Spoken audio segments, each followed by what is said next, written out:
This is Jill Kelly. I'm here with Daniel Sledge on November 25th at about 10:30 in the morning in Carmel, Indiana, and we're conducting an interview for the Global Oral History of PEPFAR project. And to get started, would you introduce yourself, please?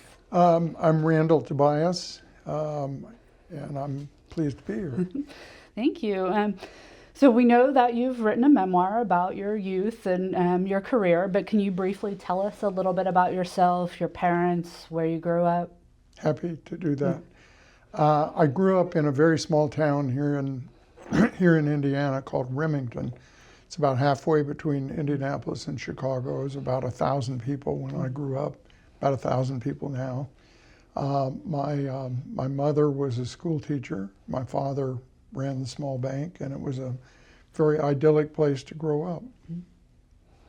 Yeah, and then your school, you went to Indiana? I went to Indiana University starting in the fall of 1960. Indiana University today in total is about 100,000 students. In those days it was about 30,000, but there were 42 in my high school graduating class. So going from Remington High School to Indiana University was a very major jump. Yeah. And from there, ROTC and... Yes, I had an ROTC commission in the early 60s when we still had a draft. It was pretty clear that every young man was highly likely to end up in the military. And it seemed to me it was better to be an officer than not. So I stayed in ROTC, was commissioned as a artillery officer in June of 1964. The Gulf of Tonkin resolution was passed by the Senate in August of 1964, which was, historians will remember, was essentially the basis for acceleration of U.S. involvement in Vietnam, and I went on active duty in October of 1964. So at that time, for the most part, everybody assumed they were going to end up in Vietnam. I did not. I went through the artillery officer course. When you go through RTC, you're trained to be an officer, but you need to be an infantry officer, an artillery officer, whatever. So that was 13 weeks, and at the end of that time, everybody got their orders where they were going, and I was designated to stay at the artillery school on the faculty. So my 2 years of active duty were at Fort Sill.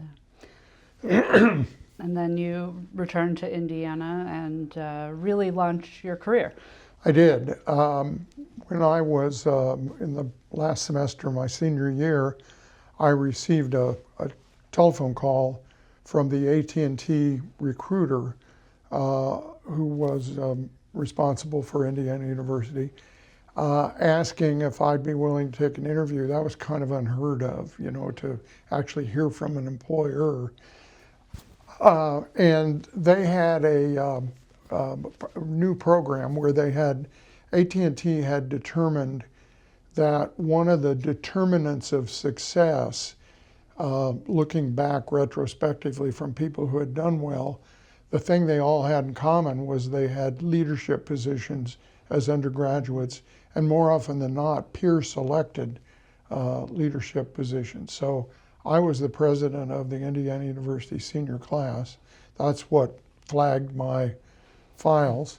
I'm sure I would not have applied for a job at AT&T, but I was offered a job. I worked during the summer between my graduation in the spring of 1964 and going on active duty in October. I worked for AT&T, and then when I got out of the Army 2 years later, I was offered a significant promotion, more money, as if I had in effect been working there all the time I was in the military. So I had intended to go to law school. I applied and been admitted to law school, but I kind of like making a little money, and so at 83 years old, I'm still thinking maybe I'll go to law school someday. Well, you had a very eventful career with AT&T, and then joined Eli Lilly. I'm going to quote from your memoir here. You wrote that being the CEO of Eli Lilly and Company was the only job at Lilly for which I felt totally qualified.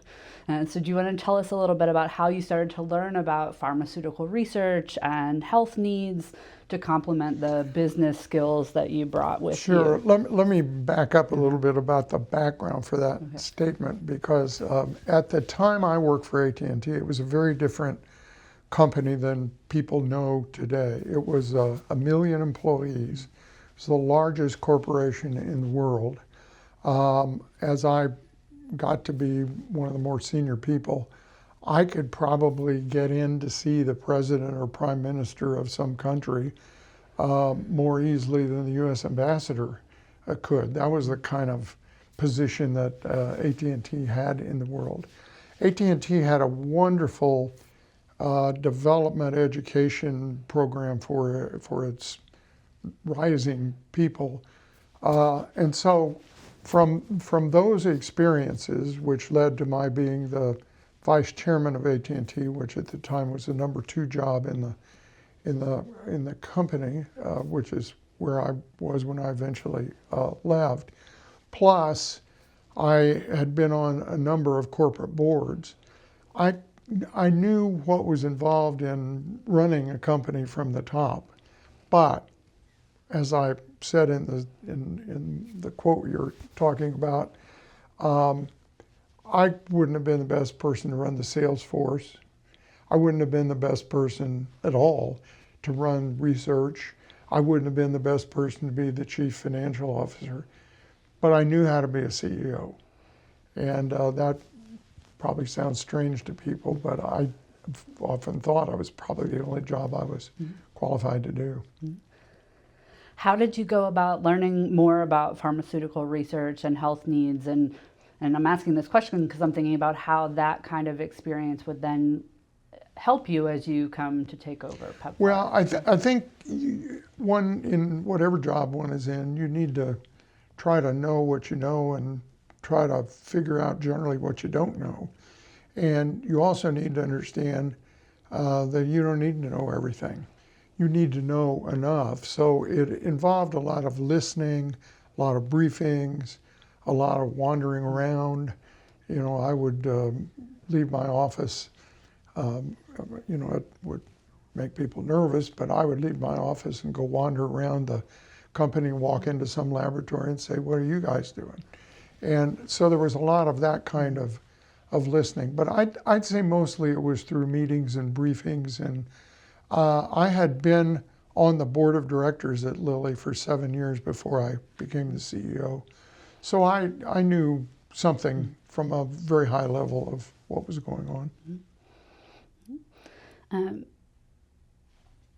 Eli Lilly, at the time that you started, had dabbled in in-house HIV research, and they halted that work in '94. You know, what was your sense of the domestic and global HIV/AIDS crisis in those early years with Lilly? Well, I was involved in making the decision to halt that work, and we had embarked on a new, more focused strategy.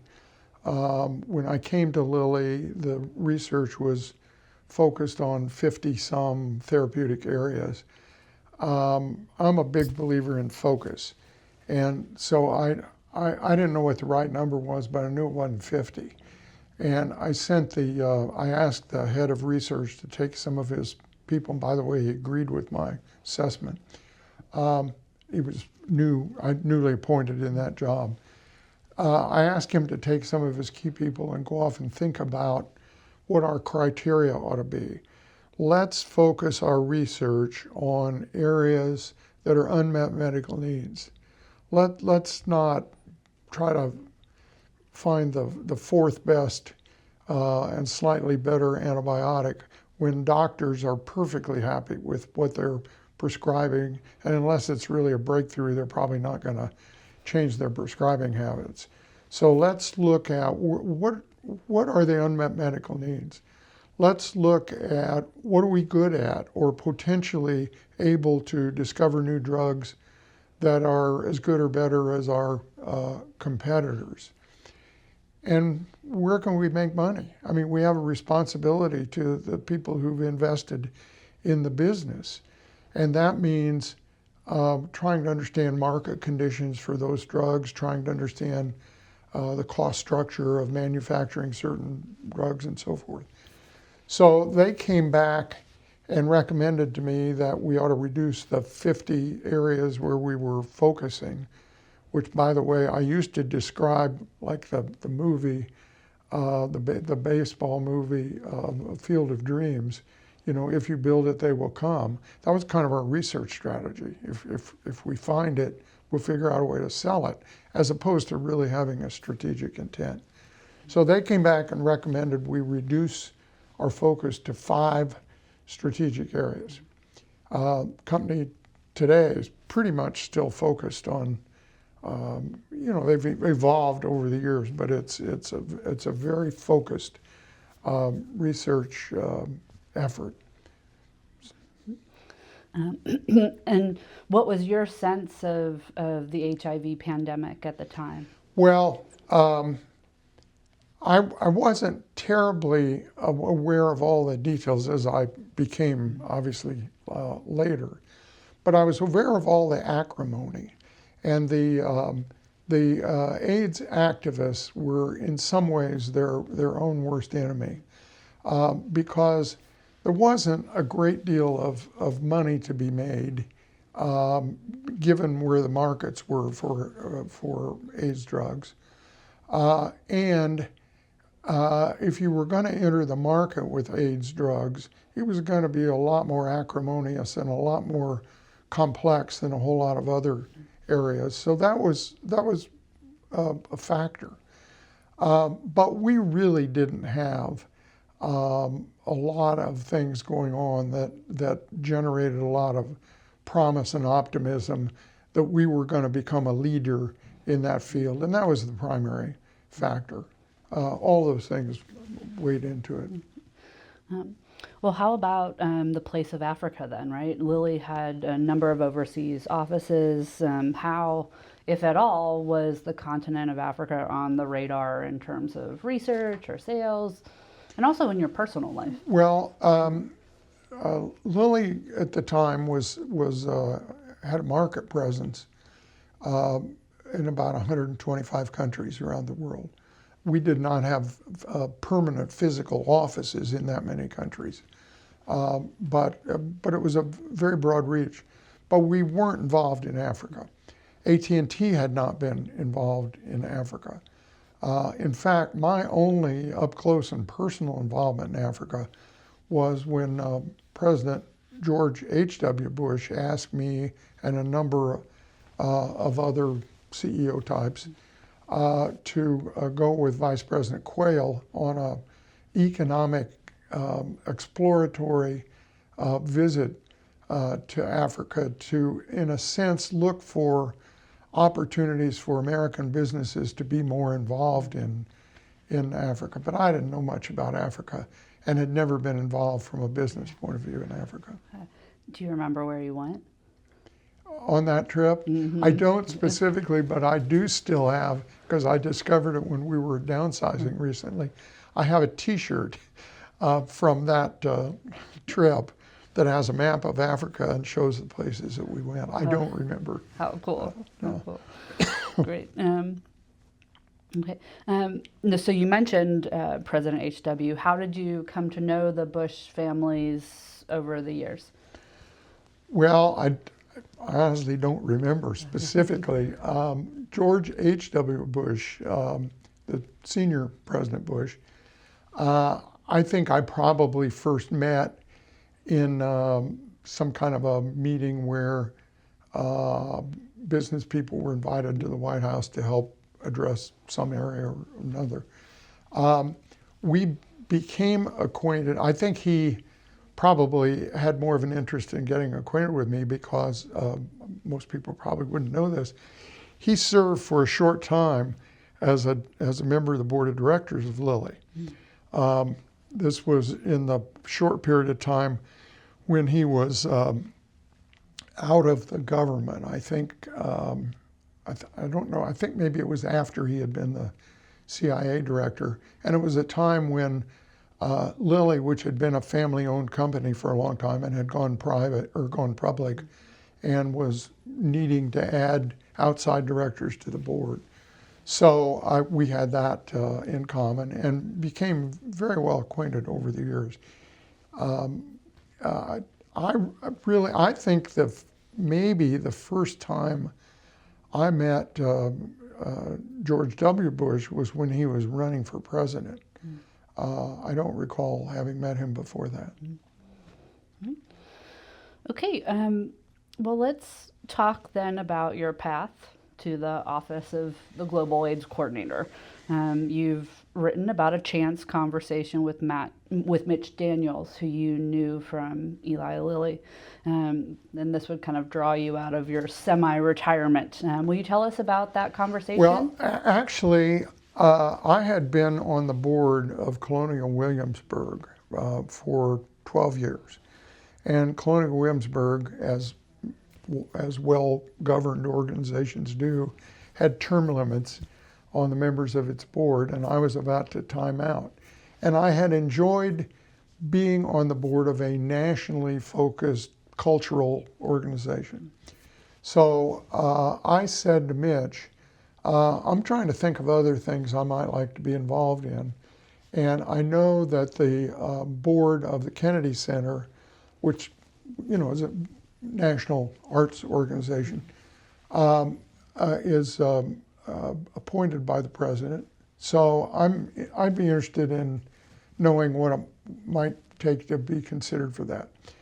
Mitch talked to the head of White House personnel to pursue that, who looked at my background and said, gee, the president is looking for somebody to run a program that's very important to him.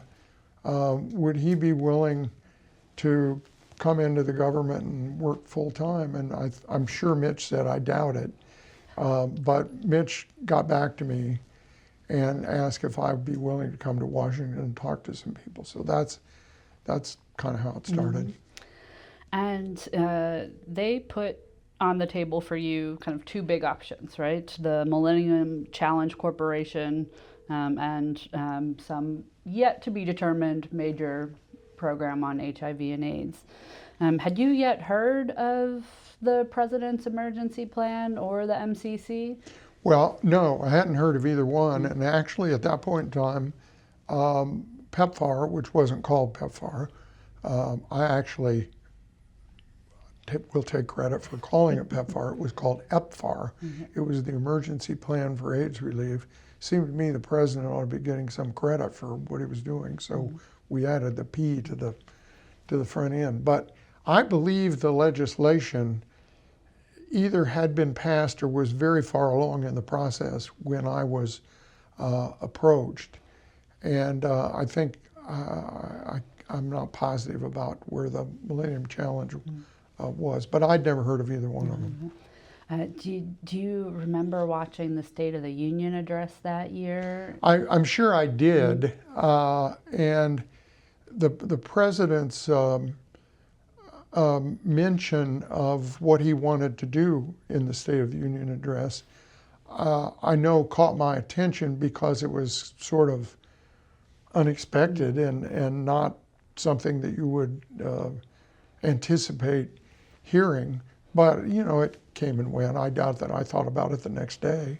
Yeah.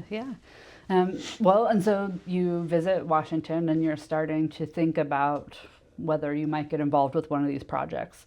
How did you approach thinking about both of them, learning about the global pandemic and what the position would be before you decided to accept or not? Well, before going to visit with people in Washington, I did what research I could and began to become aware for the first time of the massive devastation taking place in Africa. I mean, I had no idea the death and destruction just from human terms, but beyond that, economic terms, and beyond that, really the national security concerns that accompany hopelessness. So I was aware, and I don't know that intrigued is the right word, but it certainly got my attention before I went. And during the time there, during my visit, it was certainly enhanced as I learned more from the people I met with. What excited you about the prospect of taking this on, but also what were some of your concerns or your anxieties about taking it on? Well, to be honest, I wasn't very excited about taking this on. I really wasn't interested in going back to work. I mean, if I wanted to do something like this, I could have stayed as the CEO of Lilly. And so for starters. Secondly, it seemed to me the way that, on the one hand, there was a lot of discussion about we're going to do this a different way. And yet, in a lot of the ways that it was set up, it wasn't going to be a different way. And it was going to be difficult to do. So after I came back from that visit, and you may want to talk a little more about the visit, but after I came back from that visit, I sent Mitch an email, I think, and said, I don't want to be put in a position of saying, I don't really want to do this. I didn't understand at that time that the White House never offers you a job until you accept it. So that anybody that ever says they turned down a job from the White House is not telling the truth, because they're never offered a job from the White House unless they accept it first. But I didn't want to embarrass myself or anybody else. So I said to Mitch, can you get my name kind of quietly off the table and let's all just move on, because this isn't going to work, and it's not something that I want to do. Okay, so you're right. I do want to talk about the visit, but it's probably deeply the way you talk about that visit is probably deeply connected to what some of your concerns were about how they were setting it up versus what you thought it would take for it to work. So can you tell us about this? Yeah, it starts with the very title of the job, United States Global AIDS Coordinator. Okay, I'd been in the corporate world all my adult life, and I knew that at some point in time, if a committee is in charge of something, nothing much good ever happens. And somebody specifically has to have both the authority and the responsibility and the accountability. Now, if you're going to be effective, you better be a pretty good listener, and you better get all the best information you can. But at the end of the day, somebody needs to say, okay, here's where we're going. That was not going to be the case with this. It was going to be, yeah, you're in charge, but you're in charge of trying to get everybody all going in the same direction. And essentially, that was my concern. So, as an outsider coming to government or thinking about coming to government at that moment, who did you see as those cats that you would need to herd, or who were the players that you were worried you needed the authority to? Well, broadly speaking, it was anybody and everybody inside the government and outside the government that had anything to do with fighting HIV/AIDS in Africa. So you had a lot of powerful interests in the Beltway.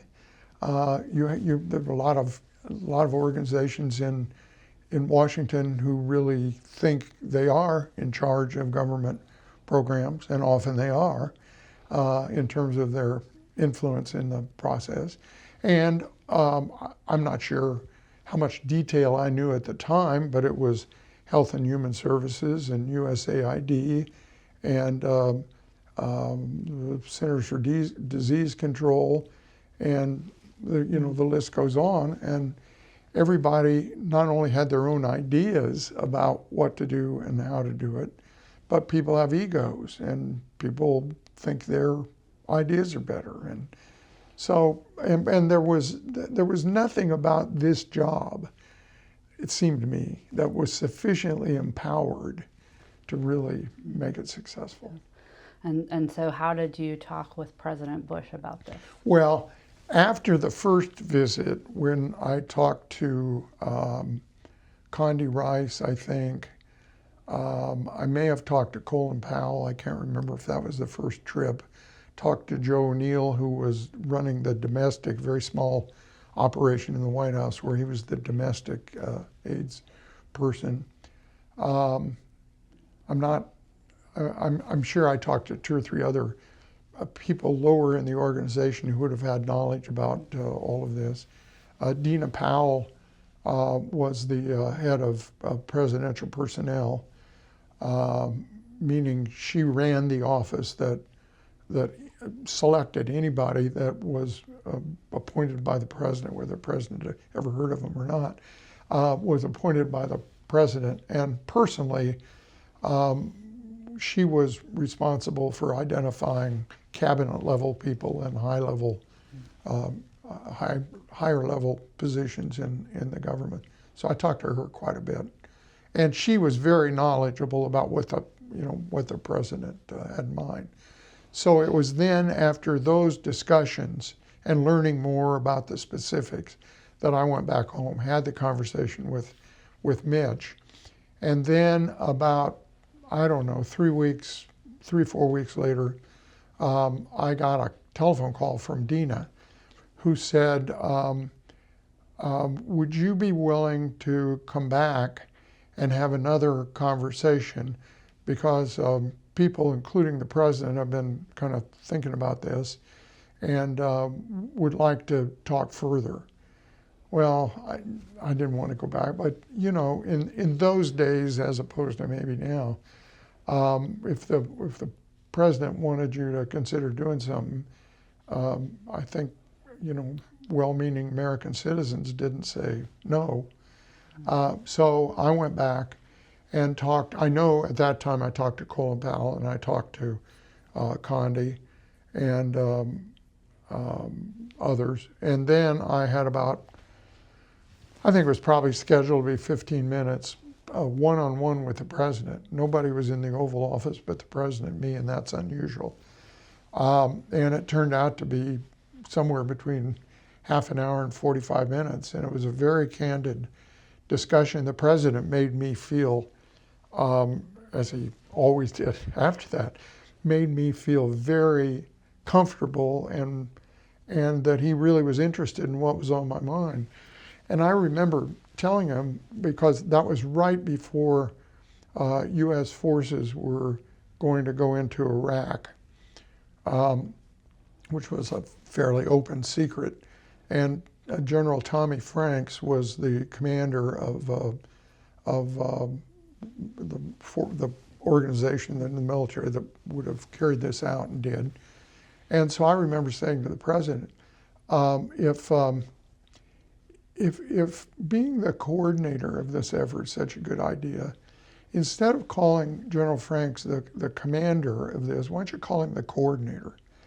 And we had a laugh about that, but it was true. I mean, it just wasn't gonna work, in my opinion.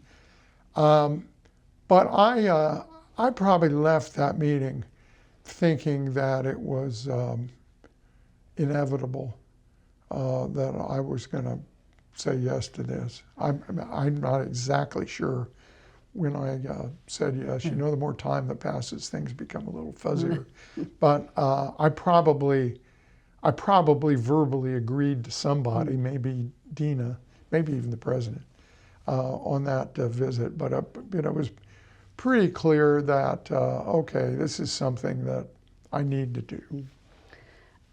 And I think you wrote about that you went home and wrote a memo.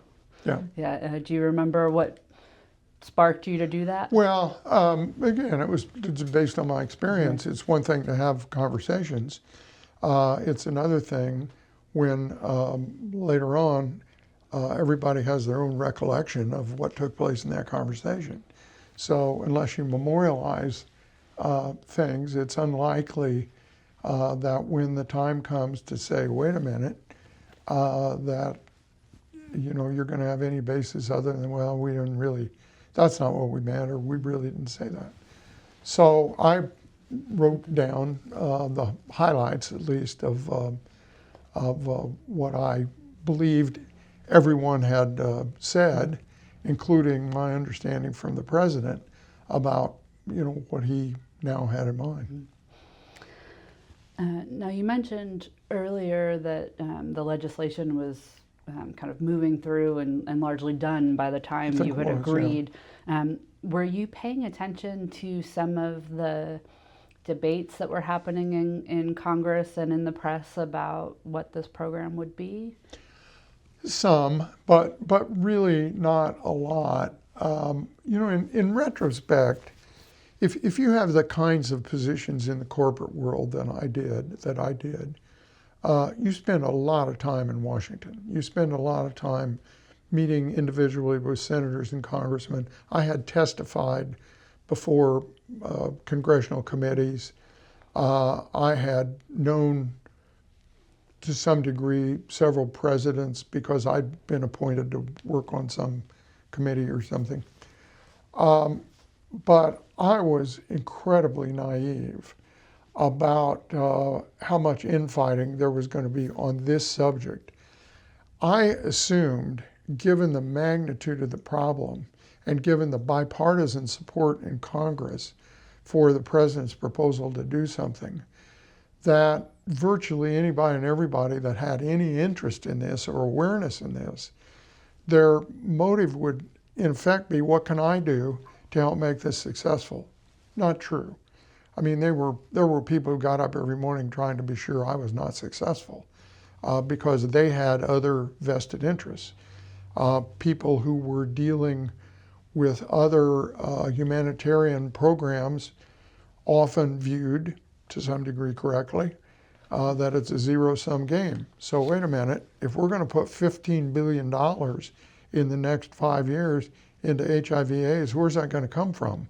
And my program over here, promoting women's rights or promoting education for young people or dealing with malaria or something, I'm going to have more trouble getting that. So I don't want this to be successful. There were other places where people were already funded for AIDS programs, and they could see, wait a minute, am I going to lose my funding for my program? So I was pretty naive about all of that. I was also pretty naive about the politicization, the political motivations of people when it got to issues like abstinence or condoms, or I mean, I just was really surprised at how difficult people were going to try to make it and all that. Had I been, I probably would have been paying more attention. So, speaking to your naivete, perhaps you did not know the conflicts that were coming, but your nomination came at a White House press conference by the president himself, and that was pretty unusual, right? Yes. Yeah. Will you tell us about the day? Yes. It was early July, I think maybe the 2nd of July, and I had assumed, first of all, when you're nominated to a position that requires nomination by the president and confirmation by the Senate, and it's way, way worse today than it was when I did it. But I had my whole office staff working for 3 weeks or more, answering, in many cases, ridiculous questions for all the forms that had to be filled out for the nomination process. So I was very focused on all that. For example, I had to provide, I don't remember the window, maybe the last 10 years, every speech I'd made. I had to identify every trip I'd ever made overseas and the people I'd met with overseas. I mean, those were dozens. And what for? And it's all an exercise of people wanting to be in a position to say, gotcha, that you said something here and it's turned out to, you left out something, or, whatever. So anyway, I was focused on all of that and viewed all of those things as the gating factors that would have to be done before an announcement would be made. And I assumed when that time came, the White House would issue a press release, and nobody would pay any attention, and it would announce what was going on here.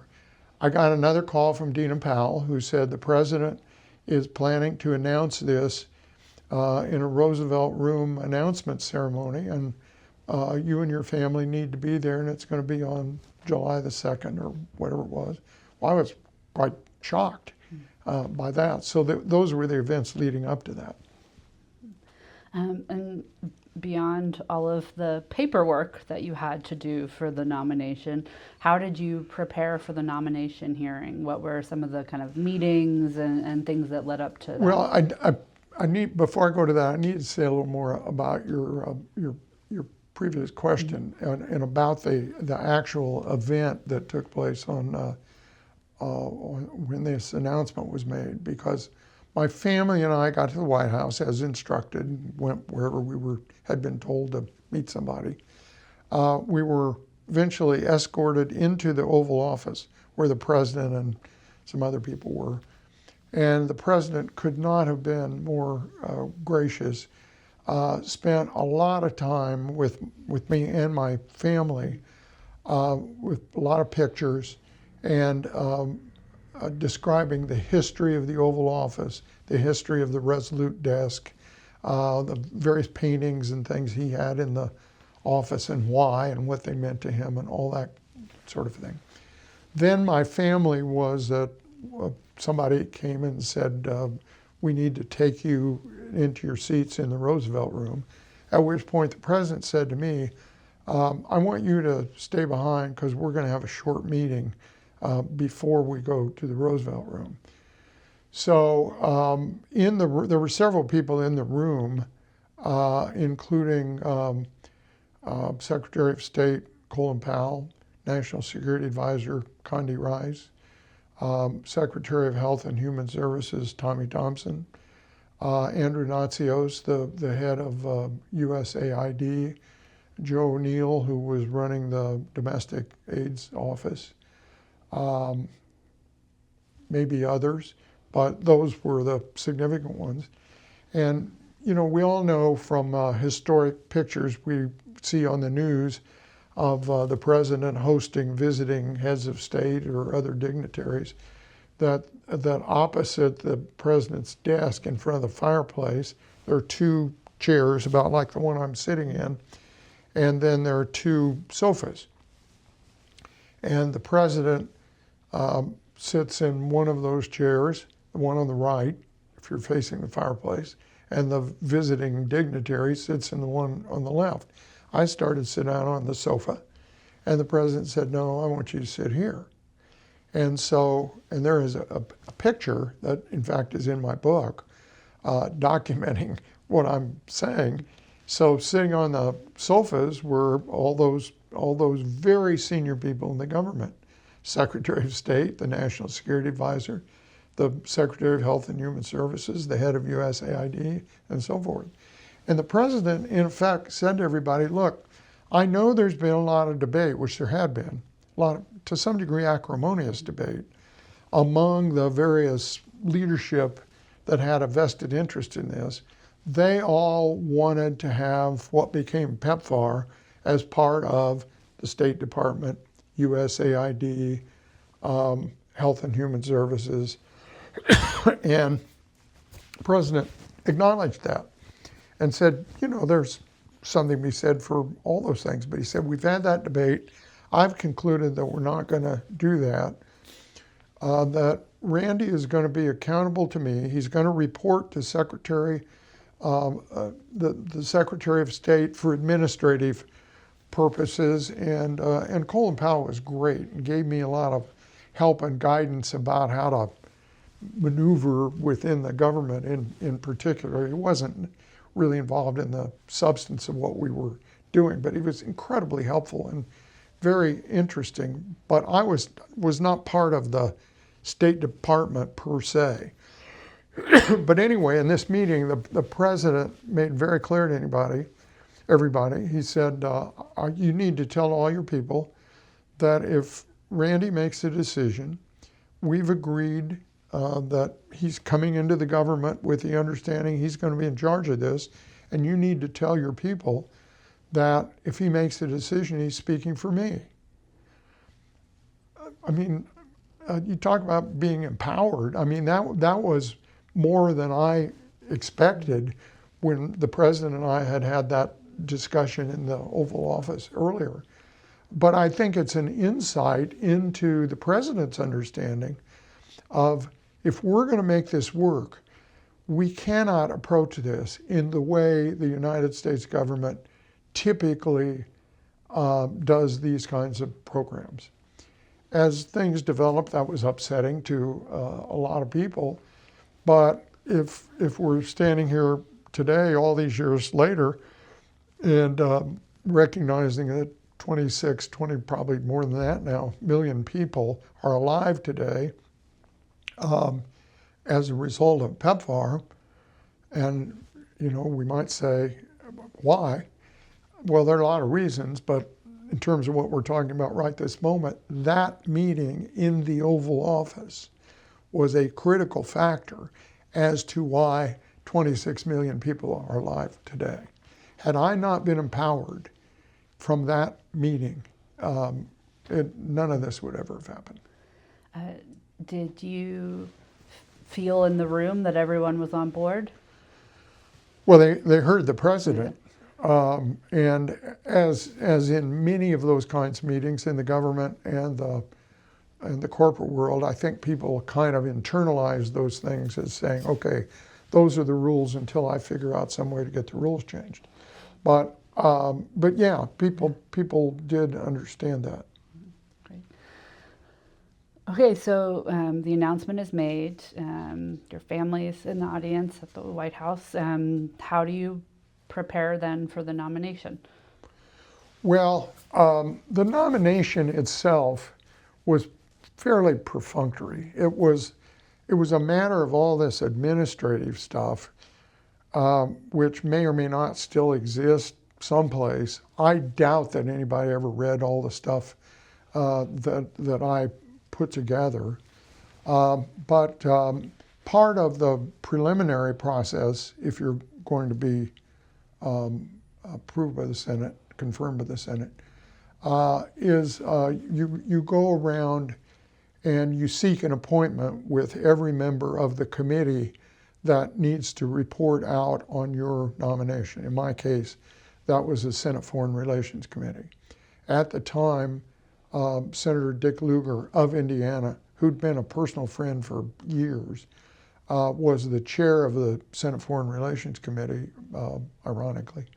The other senator from Indiana, Evan Bayh, I had known very well, who was not involved, but at the time of the hearing, came to the hearing and introduced me to the committee, which as a Democrat was not, I guess not totally uncommon, but not always happened.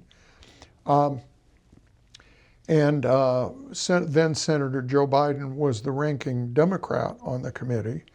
So I made appointments with those two senators, certainly, and as many other senators on the committee who were interested in having a meeting. Most were, some weren't. Some said, hey, I'm all for you, and I'll see you in the hearing, in effect, or that's what their staff said.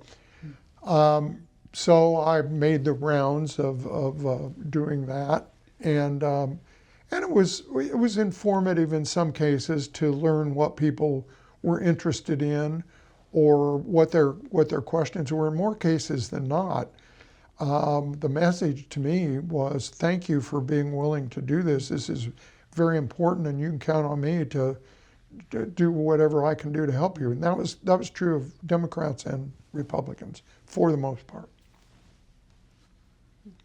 I do want to tell you about unless you're going to ask me, about my meeting with then Senator Biden.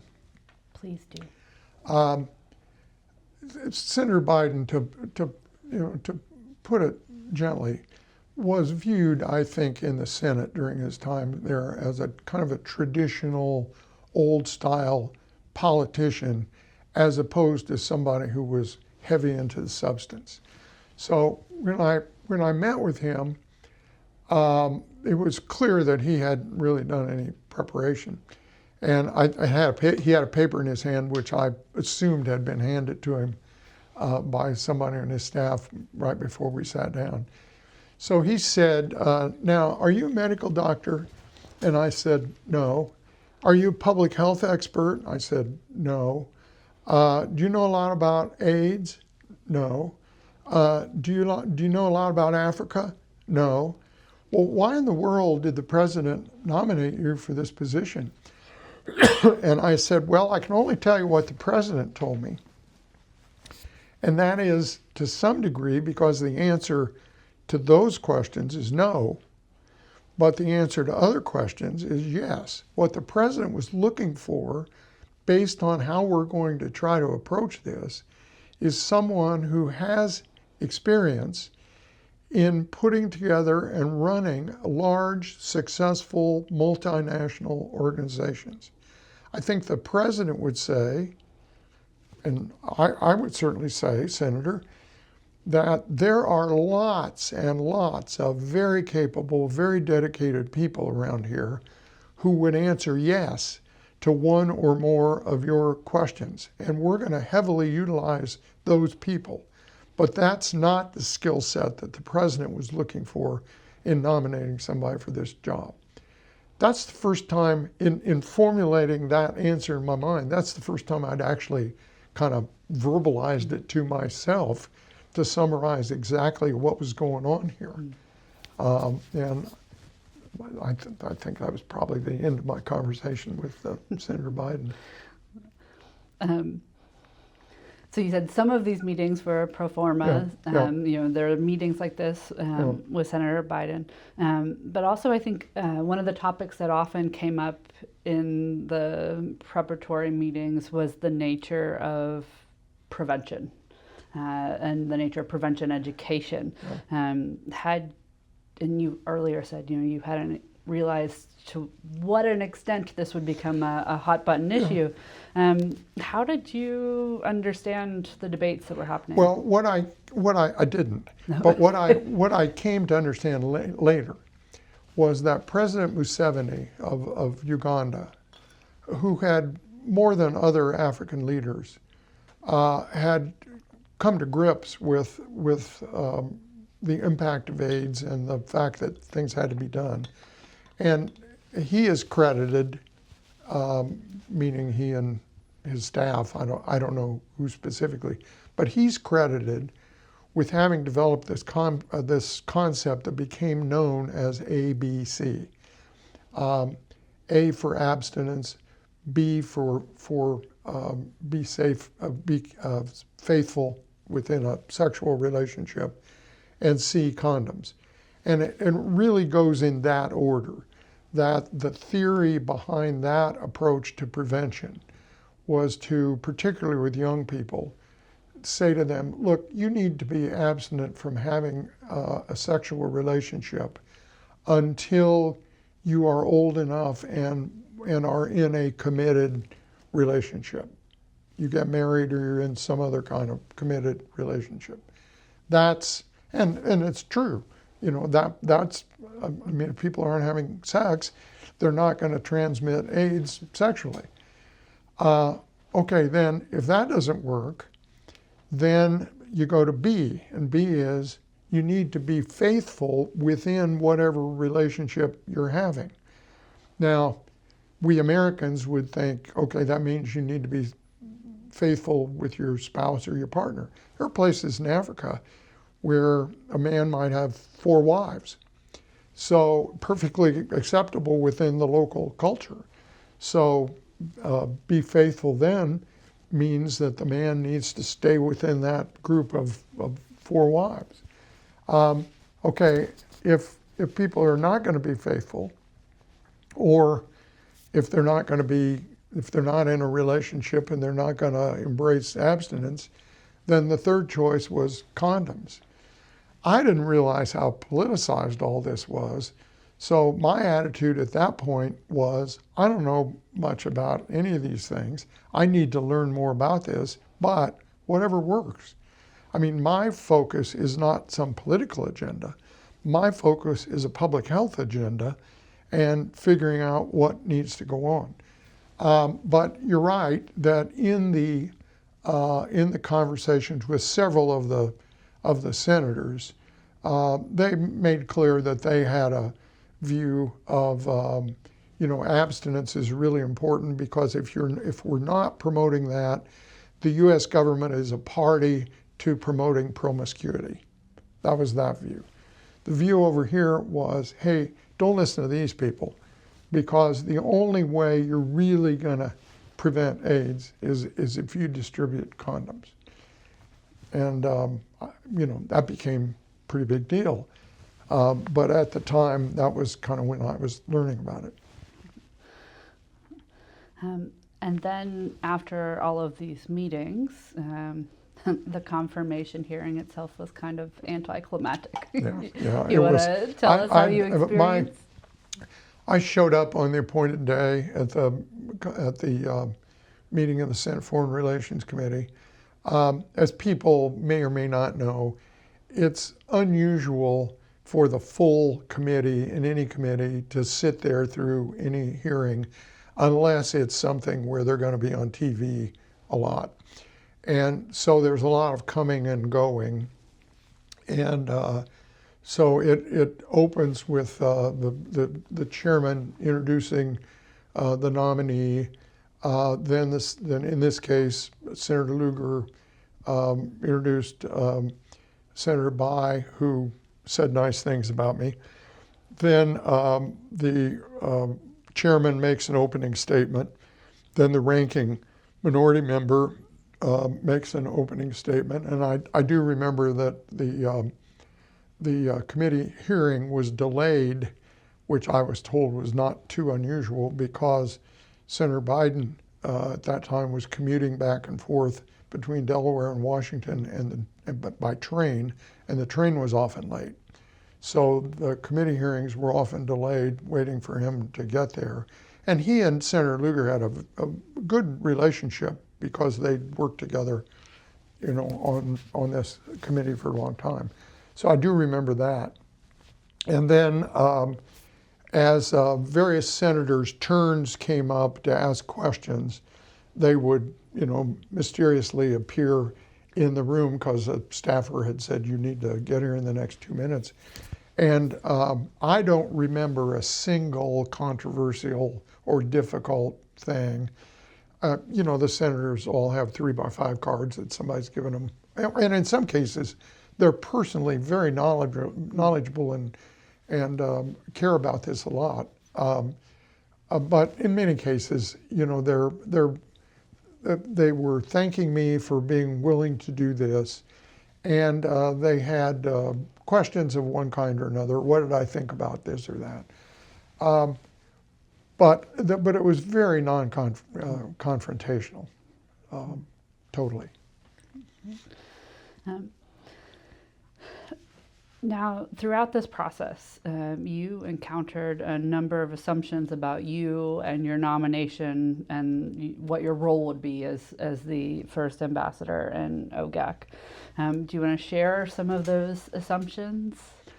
Well, I think probably some people assumed that I'd probably been a big donor to President Bush, which I had not. I think I'd probably written some check, but it was, not something that was noticeable by President Bush. Or that I was being rewarded in some other way with a political appointment. Or in worst case, that I had agreed to do this because I saw it as an opportunity to advance the interests of the pharmaceutical industry, which was ridiculous because, first of all, Lilly, which was the only pharmaceutical company I would logically have cared about, wasn't producing drugs in this space. And secondly, I thought that my background in healthcare would probably be seen as an attribute.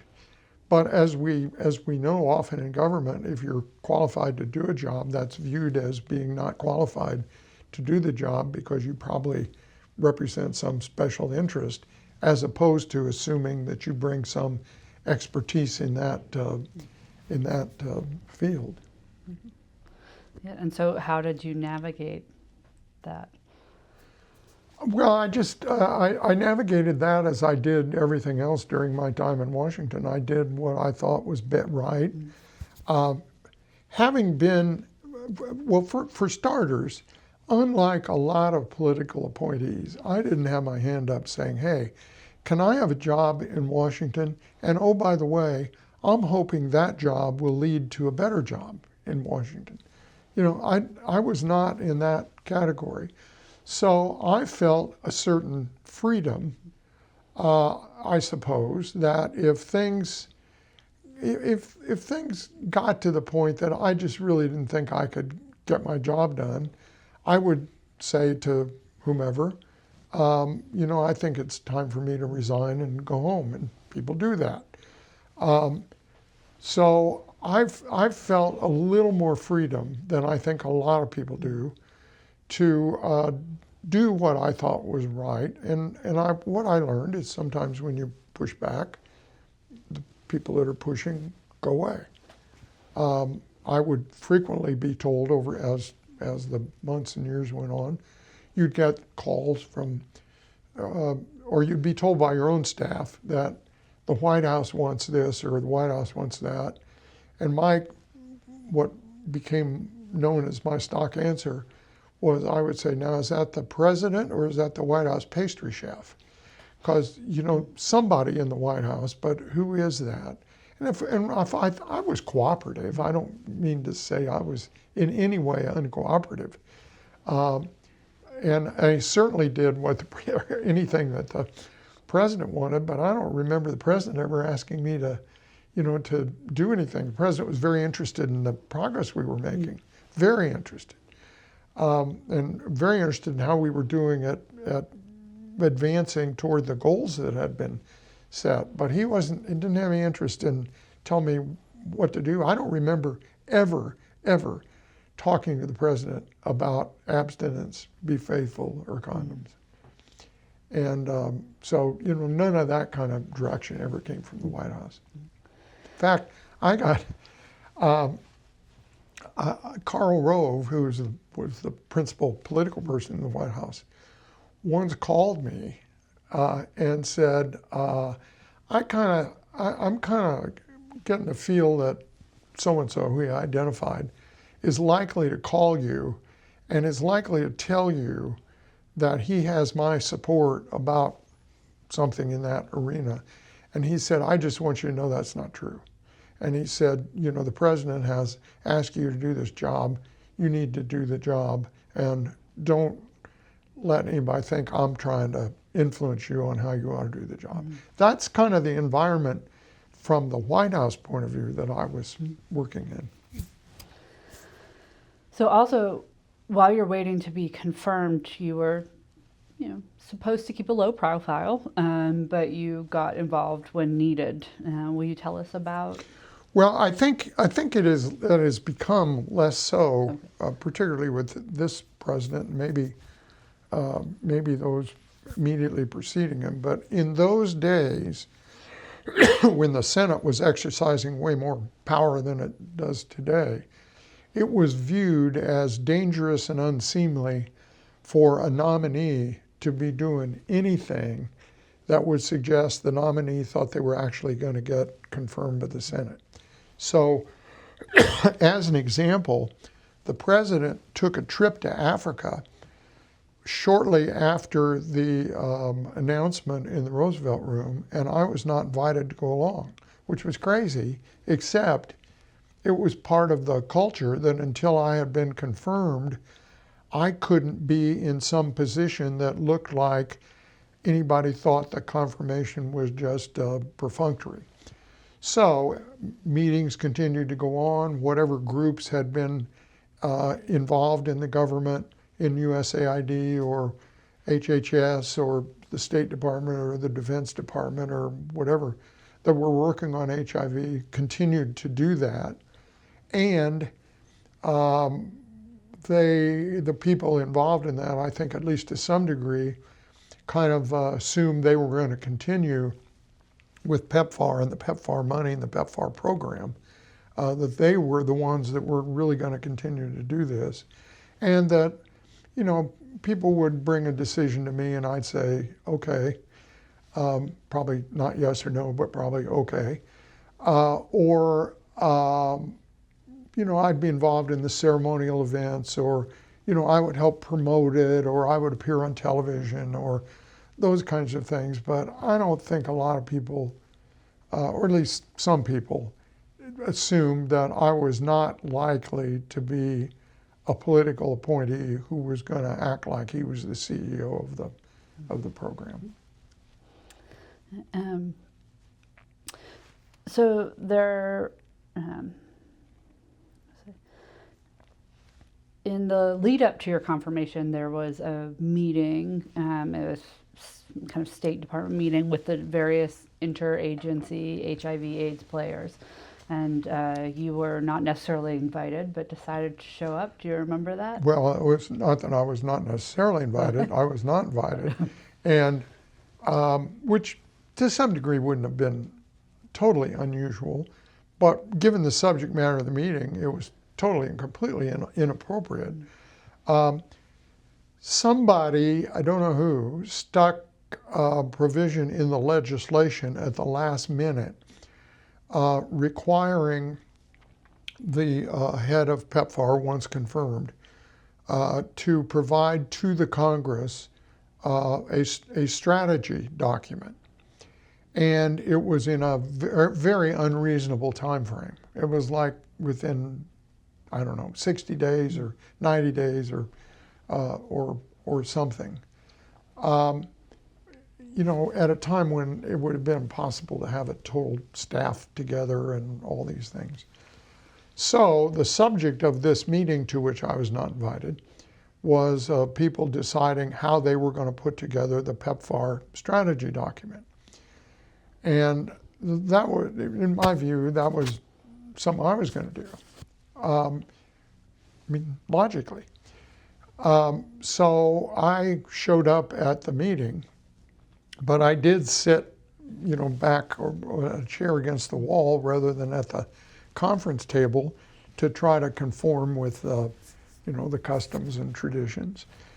And so as the conversation proceeded at the table, it became clear to me that those leading this effort had a very different view than I did. They did not, and their view may have been consistent with what had been done on other occasions with other congressional requests, but they were deciding which Washington consulting firm should we hire to write the strategy document in order to meet the requirements.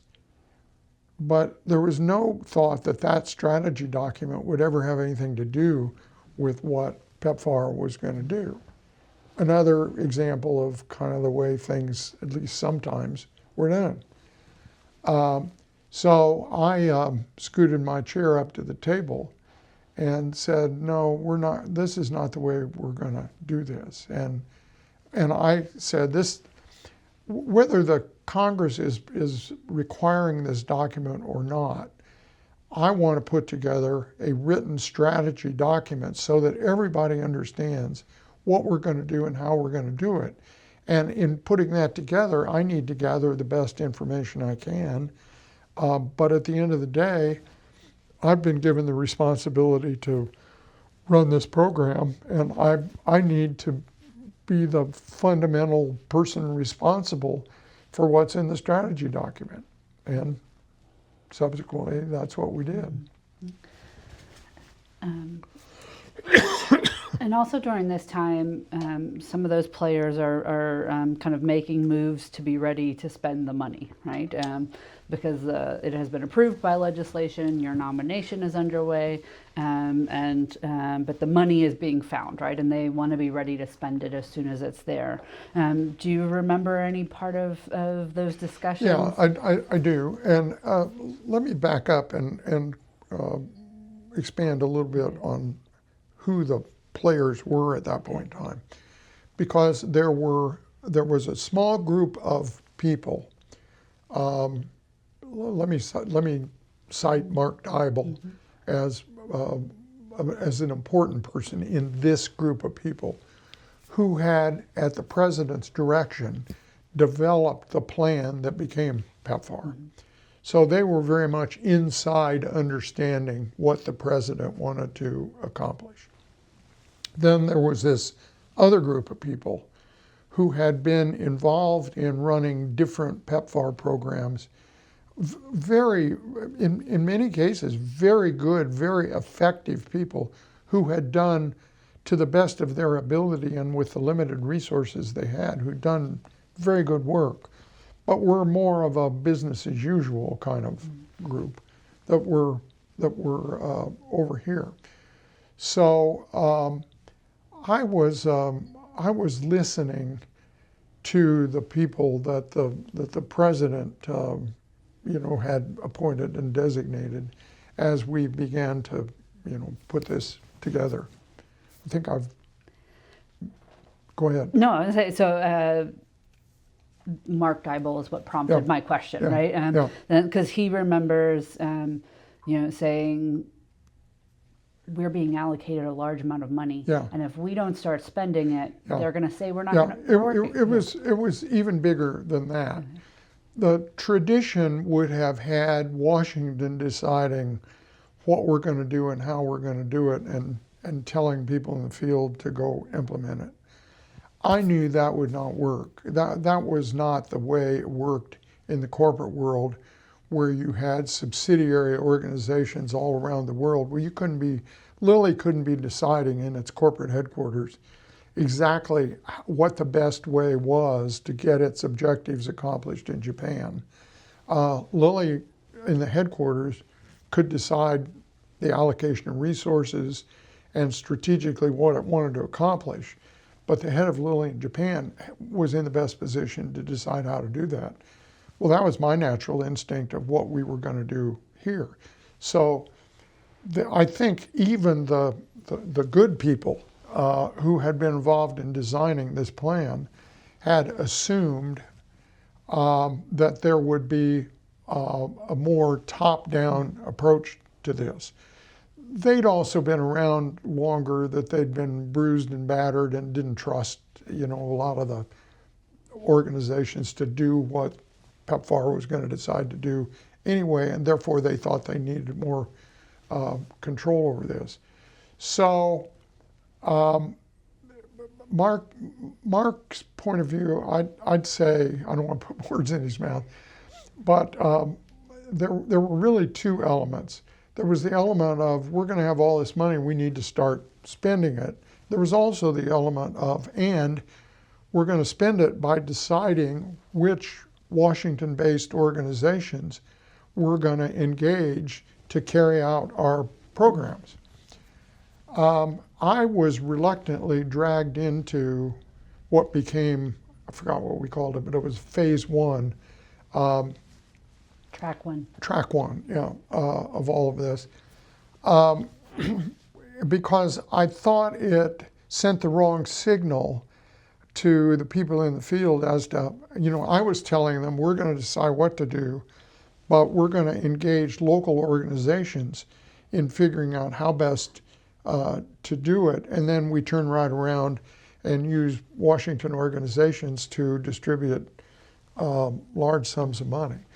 Well, I think at the end of the day, Mark and I were both right, that we did need to get moving and show the Congress that we were not sitting around and And there were some opportunities to put some of this money into pre-existing programs.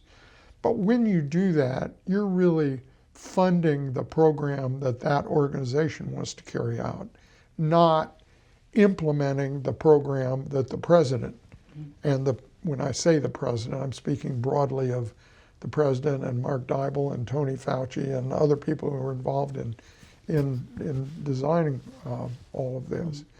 So we began with these Track 1 programs, but I was very reluctant about doing that because I wanted to get on with making decisions closer to the patient.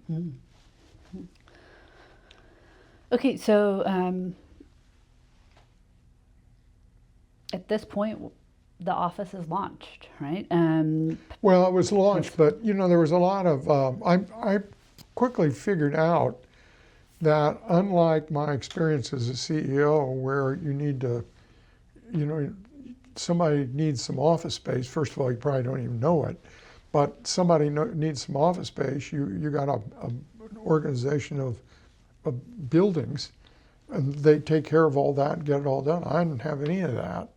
And I suppose one of the disadvantages of not being an integrated part of the State Department or someplace else was that I didn't have a lot of people providing a lot of help, some. So during that period of time, I was personally involved in leasing office space and figuring out where we were going to get people. It was really figuring out a structure, an organization structure, driven by what we thought the strategy was going to be. A lot of times people put together a structure and then figure out what the strategy is going to be. Well, that's an answer looking for a question. So we needed, some of this took place simultaneously, but it was no small task to get the place up and running. Okay. So it is theoretically launched, and you are in the process of physically launching it. Who else was part of the team, right? Well, initially, Mark Dybel. Initially it was me. I mean, I wasn't. I thought that I would be probably given a group of people who were going to be the key people. I'm not sure how many people know this or if they know it, they believe it.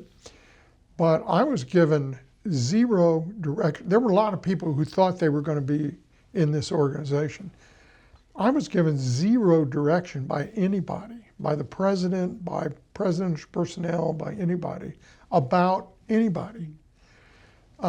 So I started out by saying, to Mark and a handful of others, would you be interested in coming to be a part of this?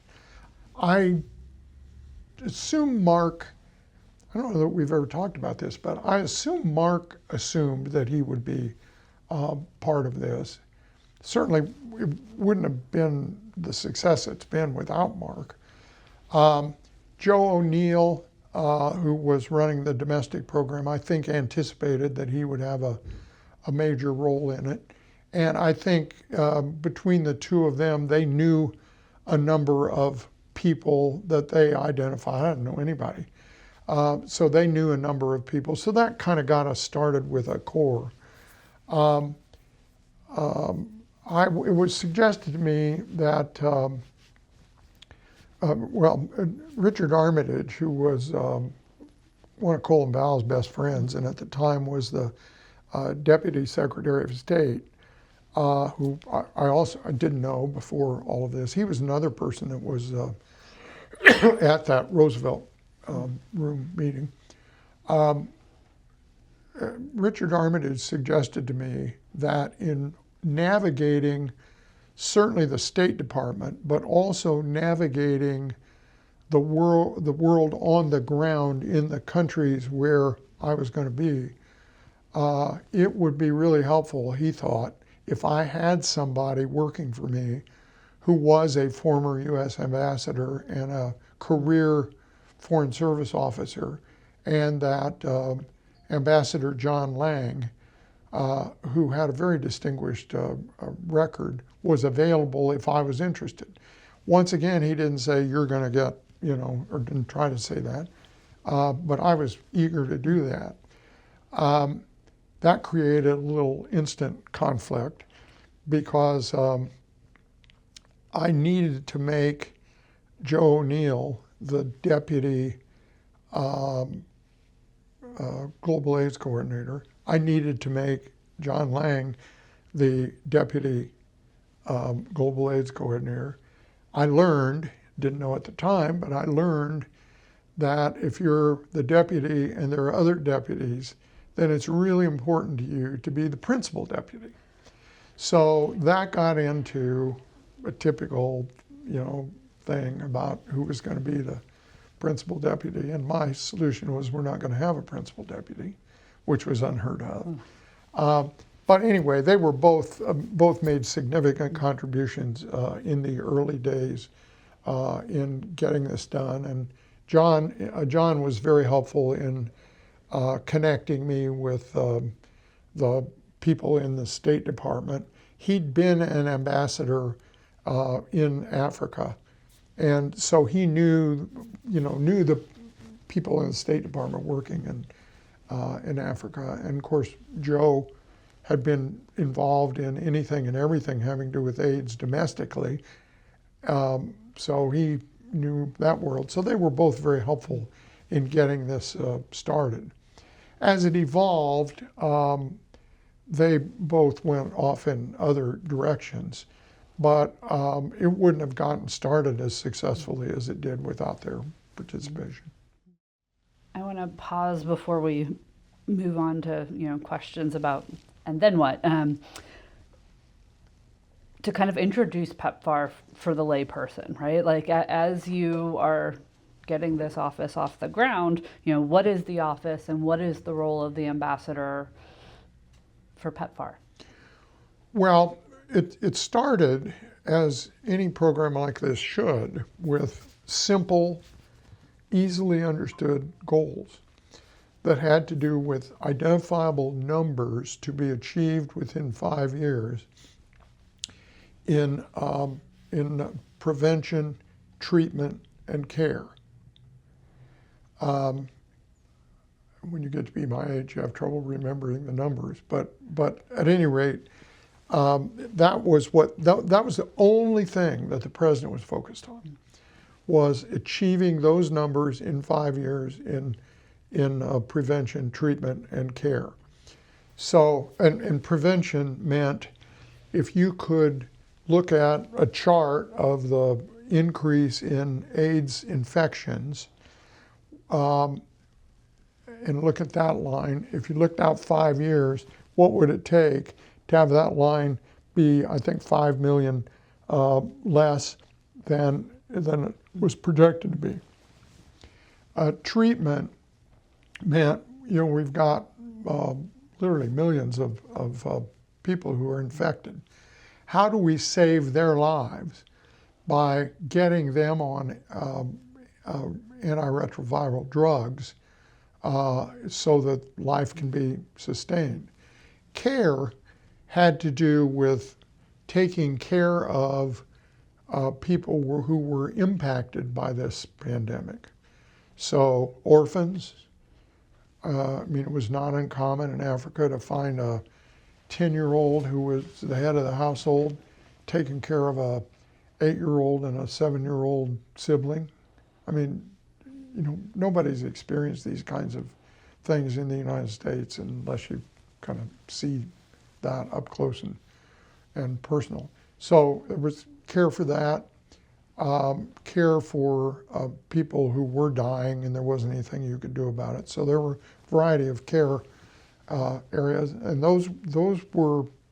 that's where the money was going, and that's the only place where the money was going. So that's how we started.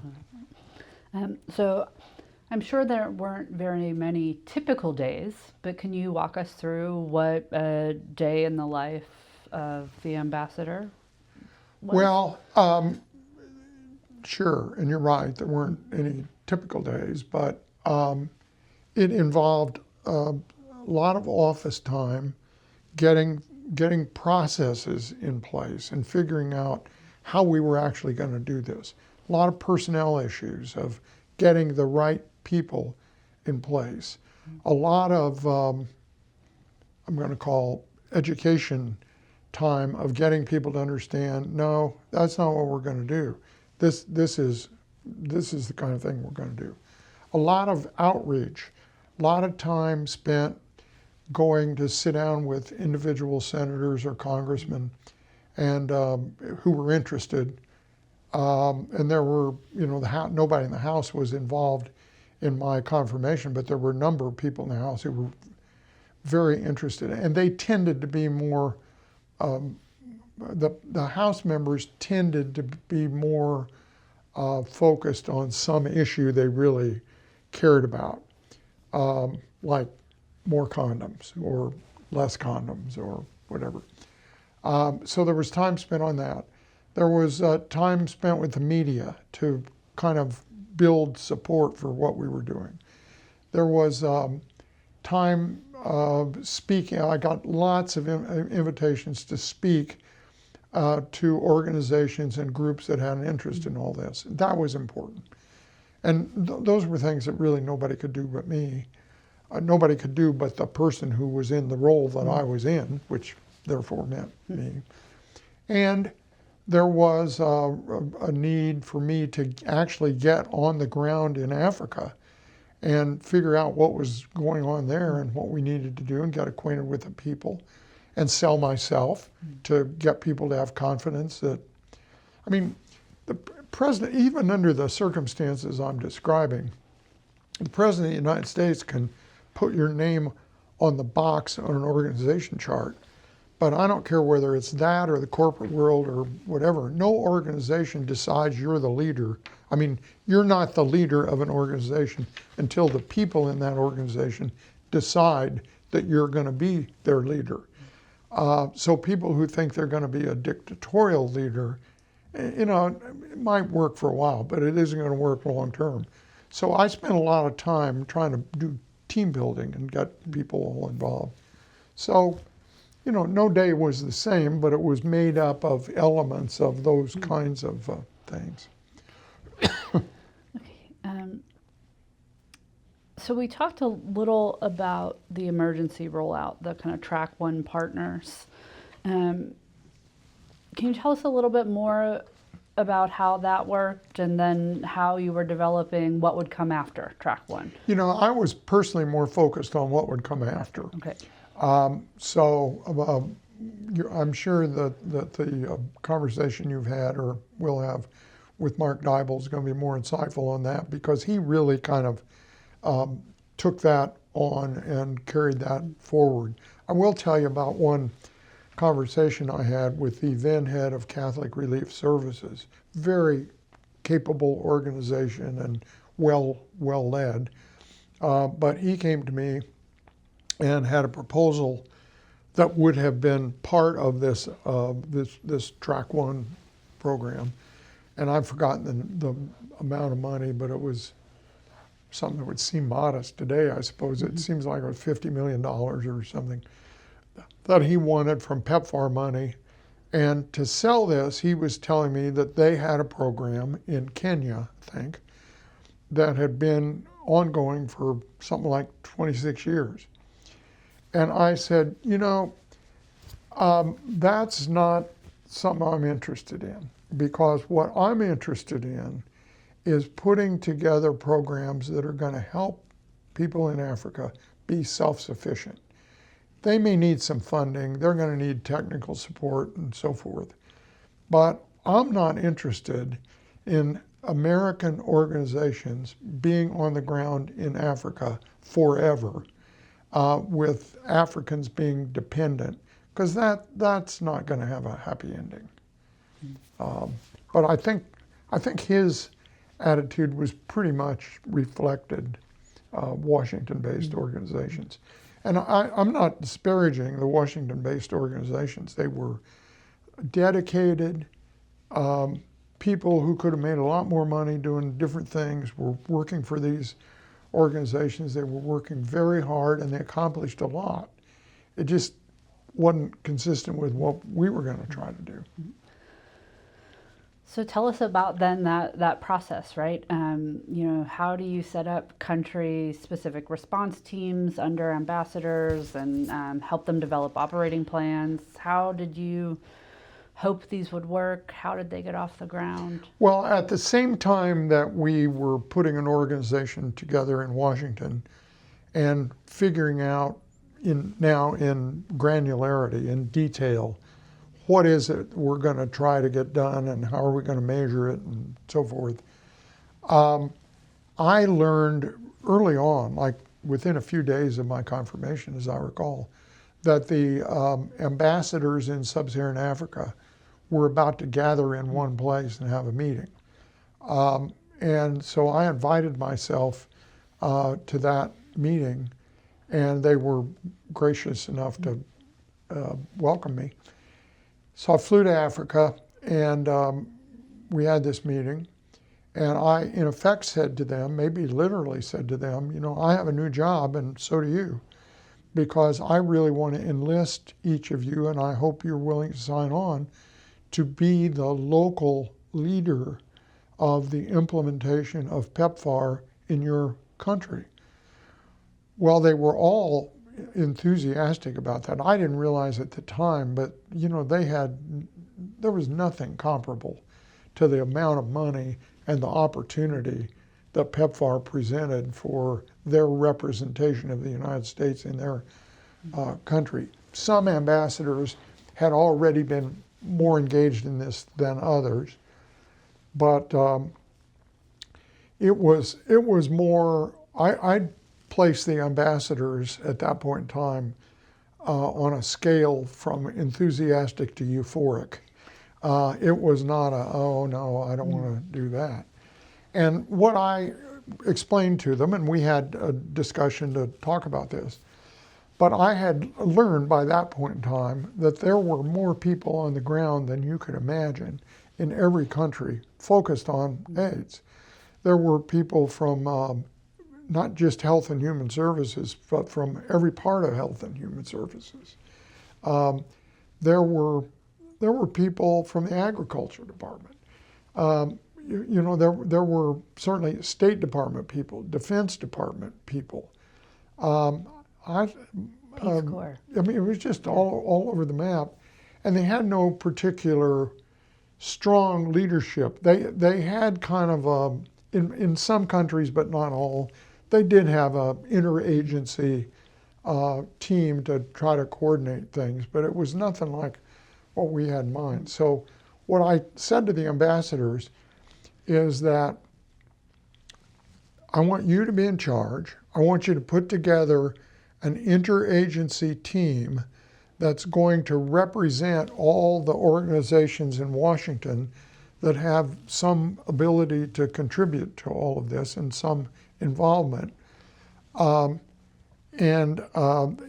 all going to be getting direction from their organizations in Washington, but I want you to build a cohesive team on the ground in your country, and we're going to give you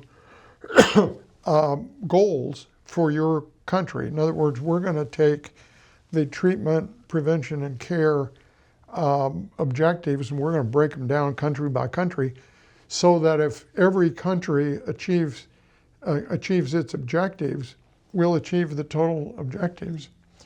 At that point in time, I was aware that IBM had discovered in some part of its organization that they had put together a set of financial goals that if every organization within whatever part of IBM it was, if every organization had achieved its financial goals for that year, it wouldn't have added up to what the organization was committed to. So those things happen.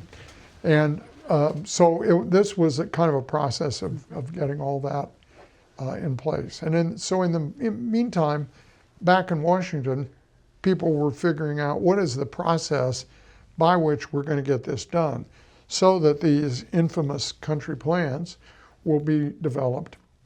And of course, there was a lot of pushing the boundaries early on, where people would come back and say, well, in our country, it's really more important to focus on this, that, or something else, to which we said treatment, prevention, and care.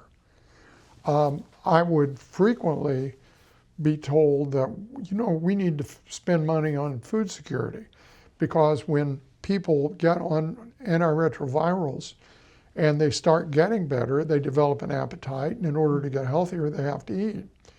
And my view was, right, totally agree with you. And we need to find ways to fund those programs, but it's not this program.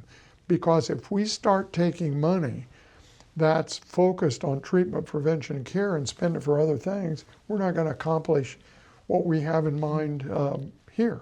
Now, you could argue one way or the other, but that was my view, and that's what we did. And so in that way, you're building teams with the various U.S. departments and the ambassadors and country. What about, the African states themselves, right? PEPFAR was announced and countries were identified without the early engagement of African countries. How did you and your team work with the African states during this time to encourage buy-in? Well,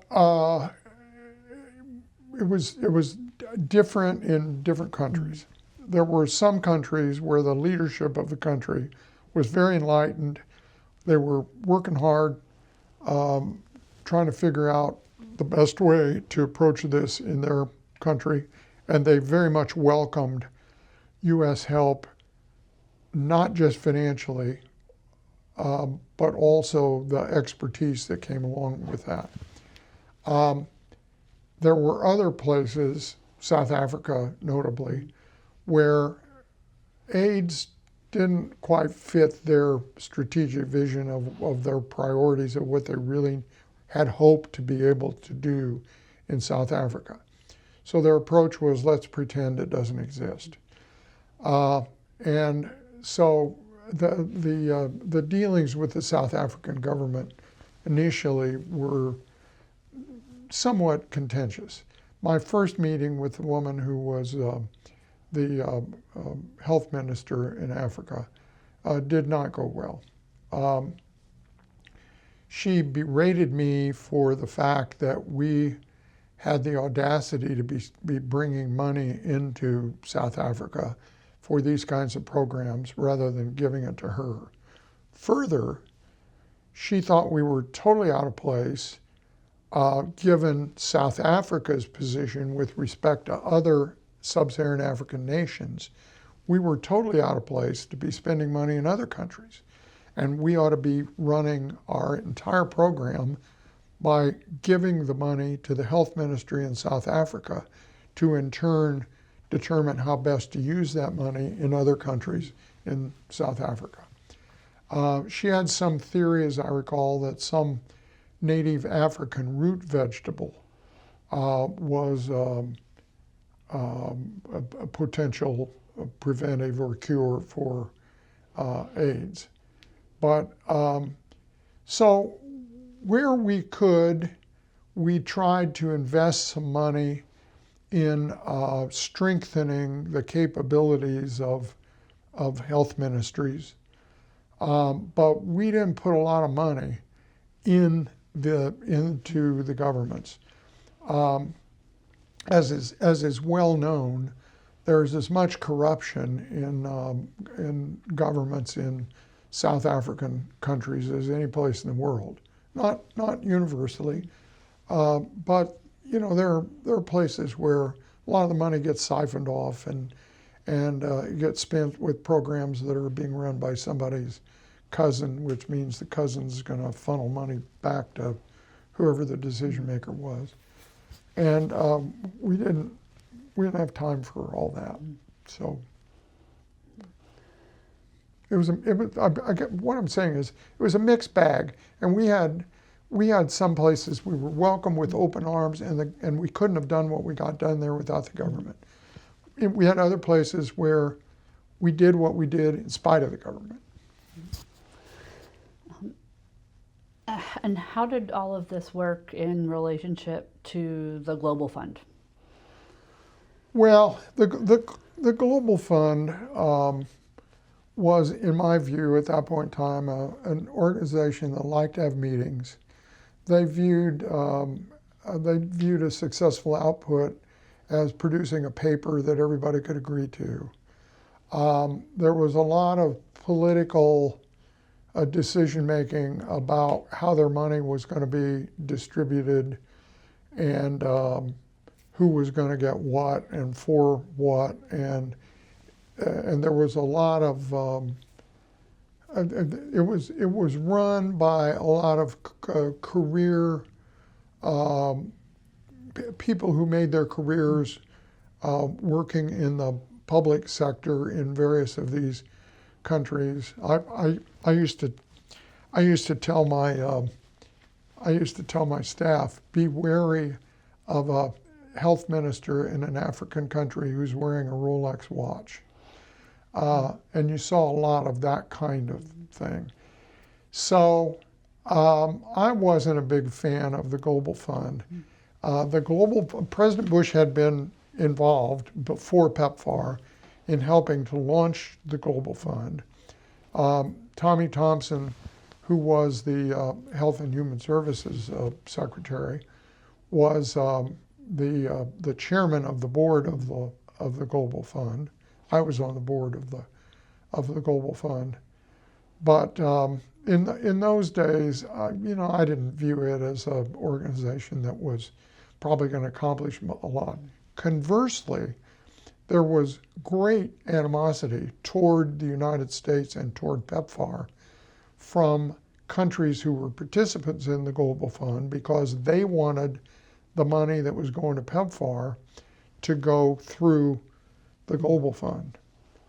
There's an awful lot of follow the money in all of these kinds of programs, way more than I realized before I got involved in it.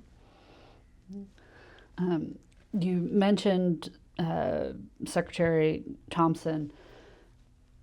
How did you continue to manage the kind of relationships with him and also the USAID director, Natsios? Because there was that early competition, and once these kind of country teams are starting to work, how do they still fit in the picture? We taking those two people as examples, Tommy Thompson and Andrew Natsios, I became very good friends with both of them on a personal level. I have enormous respect for both of them, and I think it'd be fair to say that both of them were always looking out for the interests of their organizations, which they should have been.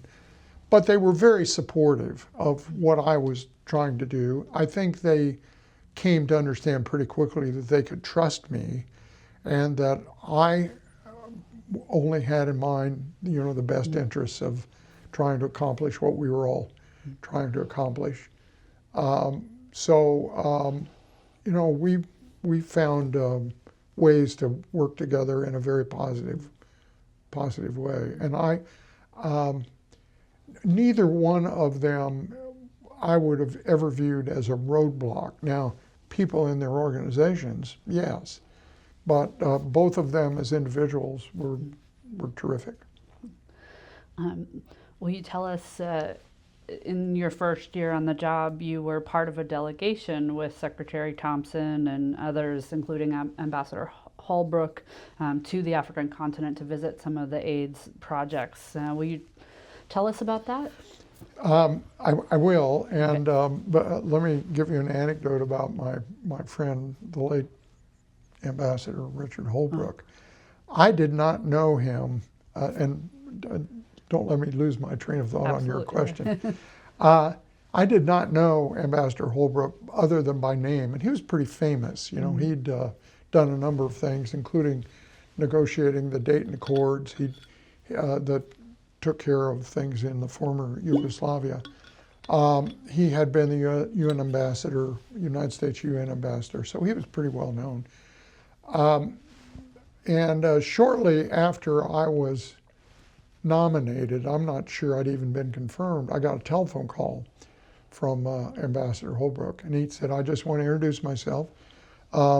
Congratulations on taking this on. And the essence of his conversation was that I'm a Democrat, you're working in a Republican administration.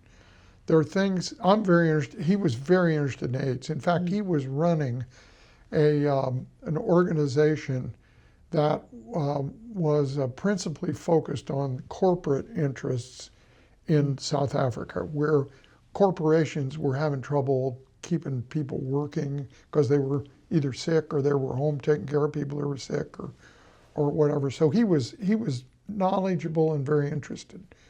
So he wanted to get acquainted, but wanted to say to me, you know, you're working for a Republican administration. I'm a Democrat. I have connections you're never going to have. I want to help.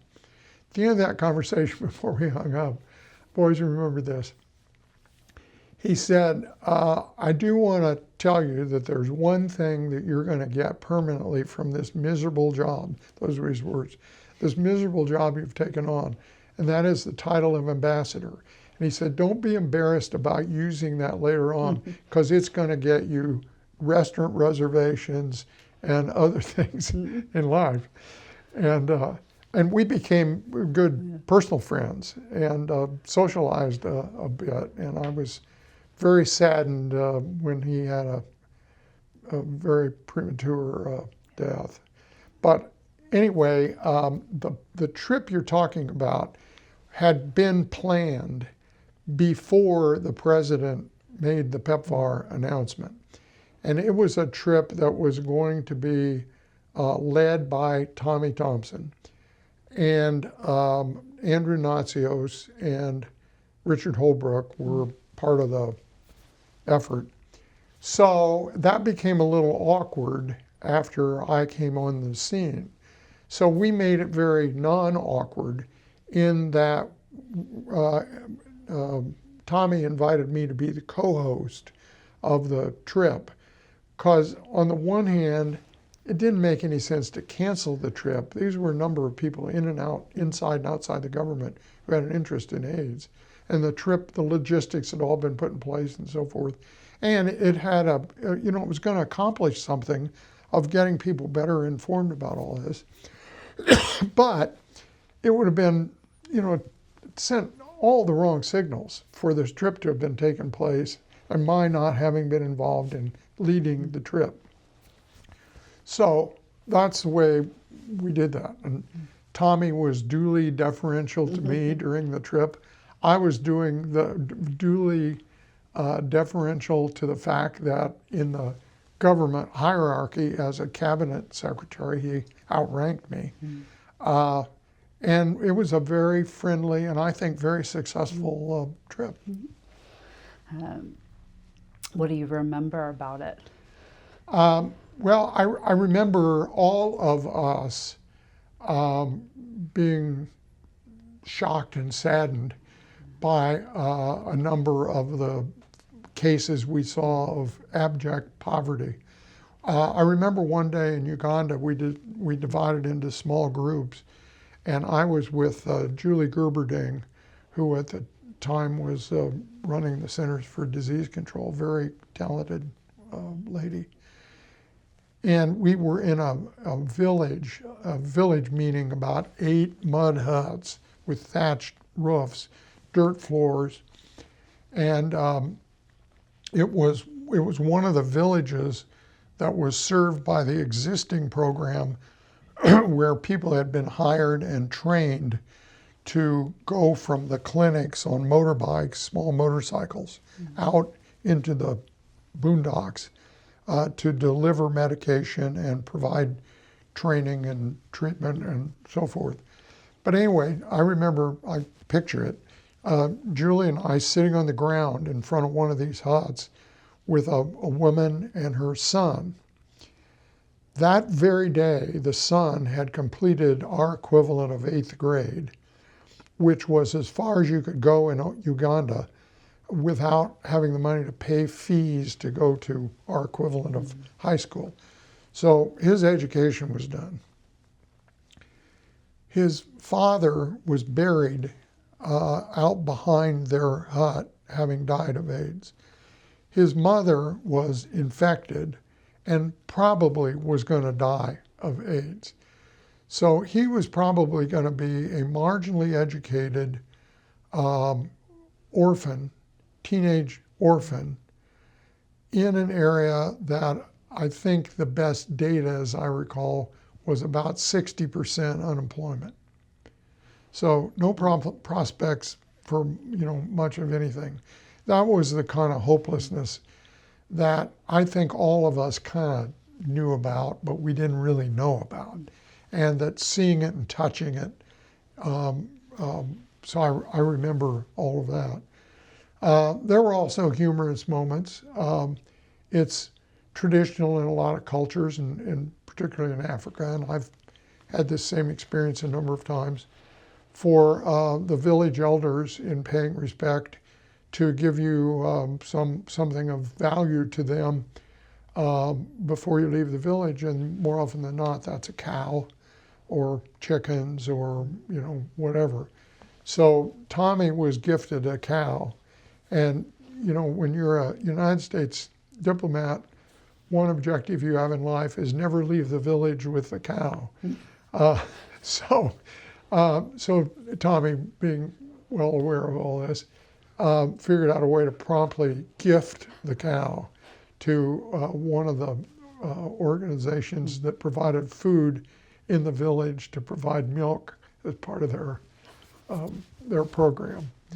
But I think we all learned a lot, and there was a certain amount of bonding in the camaraderie that takes place of people traveling together under those kinds of circumstances. I remember, I think it was Kenya, where there were some intelligence that some rebel group was going to fire on our plane as we were landing. And so we offloaded everybody, but I'm not sure how smart this was, but we offloaded everybody but Tommy and me and Richard and maybe a couple of other people. And we took the plane and landed, and everybody else came in some other way.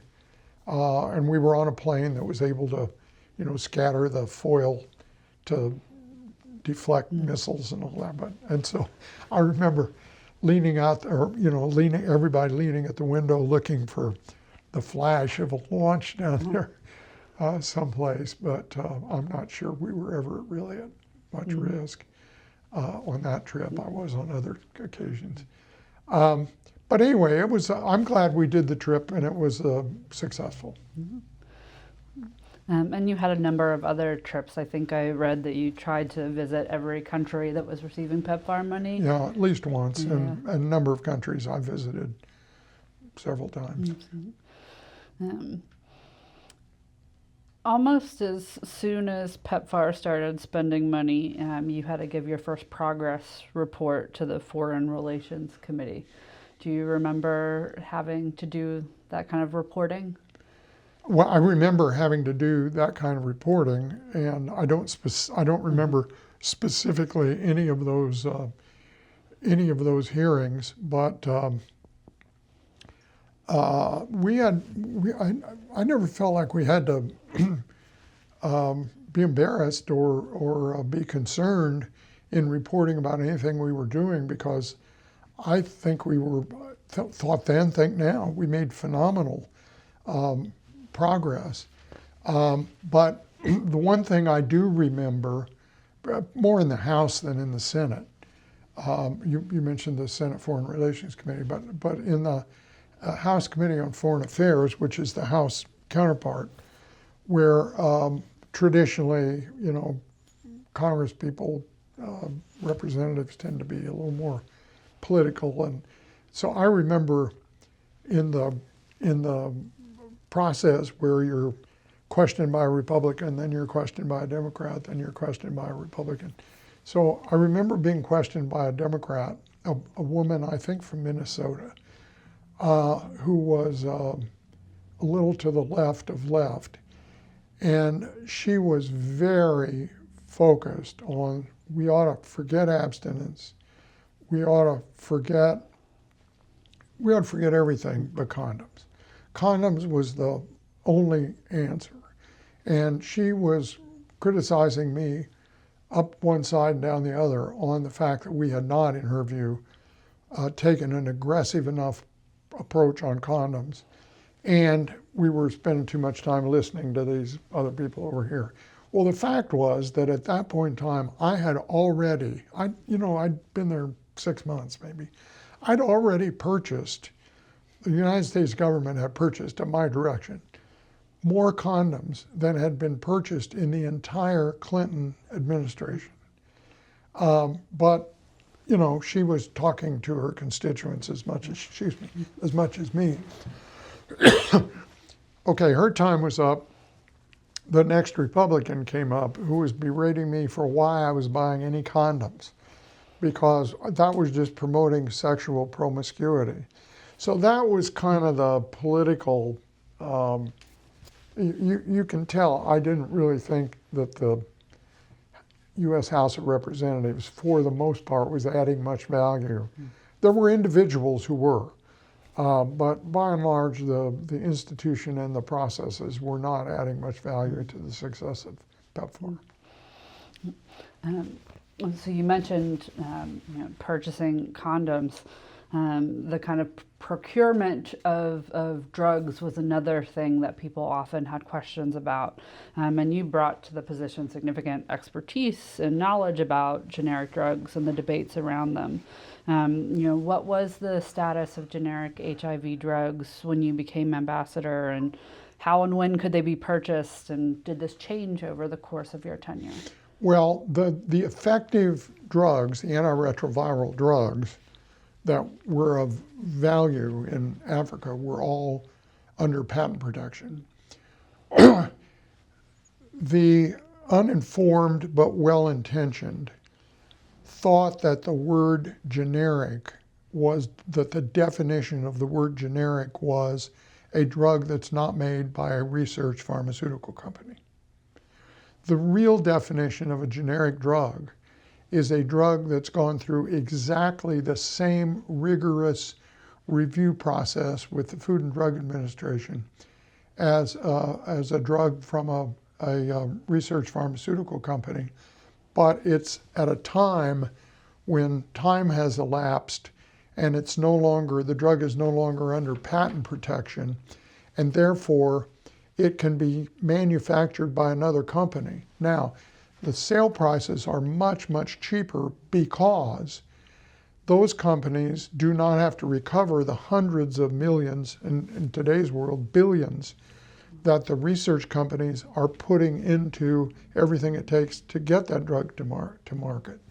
I once, when I was a guest lecturer in a university class on another subject, I once made the point that if a professor spent 3 years doing research to publish a book, and somebody else then could come along and publish the same book without doing any of that research and any of that effort and put their name on it, would that be fair?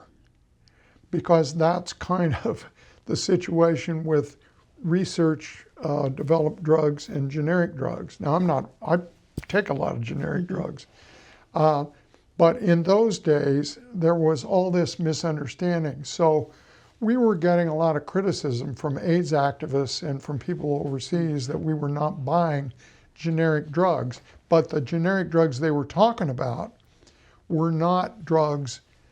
The president of Uganda told me personally that they wanted our money to go into drugs that they were going to manufacture, which I later learned they were going to manufacture with a company that was owned and run by one of his relatives. So with Tommy, this is another example of my great relationship with Tommy Thompson. With Tommy's help, we put a program in place where uniquely the Food and Drug Administration agreed to put a program in place where any company in the world that wanted to manufacture antiretroviral drugs could submit those drugs to the U.S. Food and Drug Administration to go through the same approval, review, and process that any other generic drug does. And if those drugs were approved, I would buy them. And an awful lot of people went away because they absolutely couldn't make those standards. So I understand why people, and that got demagogued as, well, the reason he won't buy generic drugs is that he's just trying to protect the U.S. pharmaceutical industry. And people were well-intentioned. I don't, for the most part, question their, well, maybe to some degree. But at any rate, that's what that debate was all about. Well, so in terms of those kinds of big debates and the role of activists and critics, welcome wagons did not always greet American officials at the annual Global AIDS Conference.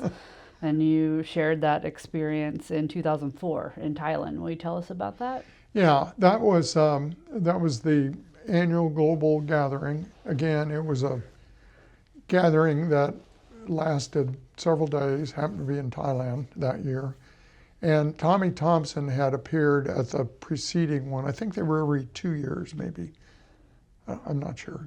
But anyway, at the most recent one, Tommy had appeared and had been booed and all that kind of thing, and had gotten angry and left and never made a speech. And I was determined I wasn't going to do that. And I knew going in that the activists on the global stage would try to, use this as to generate publicity and to depict the big bad United States as trying to exploit whatever. So I got up on the stage and people with paid, I learned later, protesters with signs that said things like, "He lies." I have a picture, I think, in my book of that. So, there was no way I could speak, so I just stood there. And stood there for, I don't know, half an hour, very long time, while the leaders of the conference were negotiating with the leaders of the protest because they weren't going anyplace and I wasn't either. And eventually, the organizers struck an agreement with the protesters that they would stop yelling if they were permitted to stand in front of the stage where I was speaking, holding their signs silently. Fine with me. So that's what we did. And I gave my talk and they did their thing and we all went away. How did you grapple more generally with some of the critics who thought that PEPFAR wasn't doing enough, right? In its tight focus in tackling PEPFAR, right? Those folks that were saying, well, people are hungry too, Yeah. How did you grapple with that? I tried to, first of all, explain why we were doing what we were doing. You always need to be able, if you can't explain and justify what you're doing, you're probably not doing the right thing. And I acknowledged that if the program had been designed to do prevention, treatment, care, and food security, we would have done it a different way, and that somebody might have designed that program. But that's not what this program was. But oh, by the way, what can I do to help you raise money and raise awareness about the need for food security and its relationship with what we're doing? So that's what I tried to do. Okay. So we've talked a little bit about the kind of building of this and getting it off the ground and all the things that you're doing. Will you tell us a little bit more about those country operating plans and how those fit over your years in the office?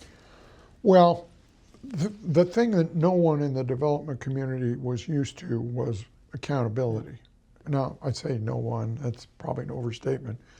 But accountability, people measured success by how much money they raised or how much money was appropriated. That was the measurement of success. Nobody, to amount to much, was measuring success by what they actually accomplished. They would from 30,000 feet, but it was not, in much detail. So my view was that we're going to stay focused on these three goals of treatment, prevention, and care. We're going to put together programs that are designed to accomplish those goals. And then when we get down to the ground level, at the country level, you, the ambassador in, let's say, Uganda, and your country team are going to put together a plan that you're going to bring back for approval in Washington. And the plan is going to say, if you give us $5 million for this program, we're going to give it to the XYZ organization, and here's what they're going to do with it, and here's what we expect will be accomplished in the next 12 months as a result of spending that money through this organization, and here's how we're going to measure it. Now, it's kind of that simple. It was kind of like, we're going to play basketball tonight. The game's going to be 60 minutes long. Here are what the rules are going to be. And at the end of the game, we're going to look at the scoreboard and figure out how'd we do. So that's what we were doing. So the country plan, and I don't doubt that there was more bureaucracy than was necessary in all of this, because it wasn't perfect, but it was way better than anything that had ever happened before. So anyway, at the end of the period of time, we looked at the results, and some programs didn't get refunded. People were shocked because that had never happened before. I mean, I say never, but so that was the intent of the country programs, and it was, people may have sort of felt like the health minister in South Africa. Why don't you just give us the money and let us spend it, and not have all this process by which we're going to be accountable for what we do? And I understand that. I mean, you mentioned this earlier, part of the intention is that over time that there should be more kind of country ownership. Right. Right. How did you see the COPs kind of fitting into facilitating that? Well, I was particularly interested in programs that were going to be administered by local organizations. I was less interested in US-based organizations coming to Kenya or Uganda or Namibia or wherever and implementing their programs, unless their programs were heavily focused on equipping local organizations to go beyond. And some of the really great programs were totally focused on doing that were run by US organizations. But I was really interested in increasing the capabilities of local organizations. And there were a number of people in Washington who were very interested in faith-based organizations being funded because they were interested in faith-based organizations. There were other people who were interested in faith-based organizations not being funded because they thought it was a church and state, kind of thing. I was interested in what works.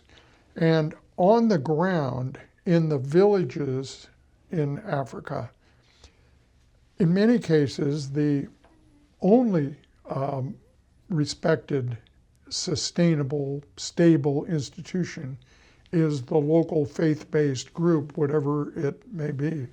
I remember the patriarch of the Ethiopian church telling me that you can go to villages in Ethiopia and there's nobody there from any of the international organizations, but we're there.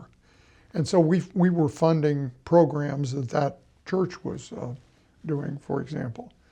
But it was very important to find ways to work through local organizations, because then you had immediate trust on the part of the people who were benefiting. Okay, thank you. So by 2006, you felt that PEPFAR's foundation was in place and that you could step down.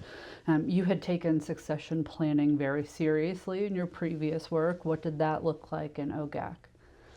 Well, I thought Mark Dybel was the person who should succeed me.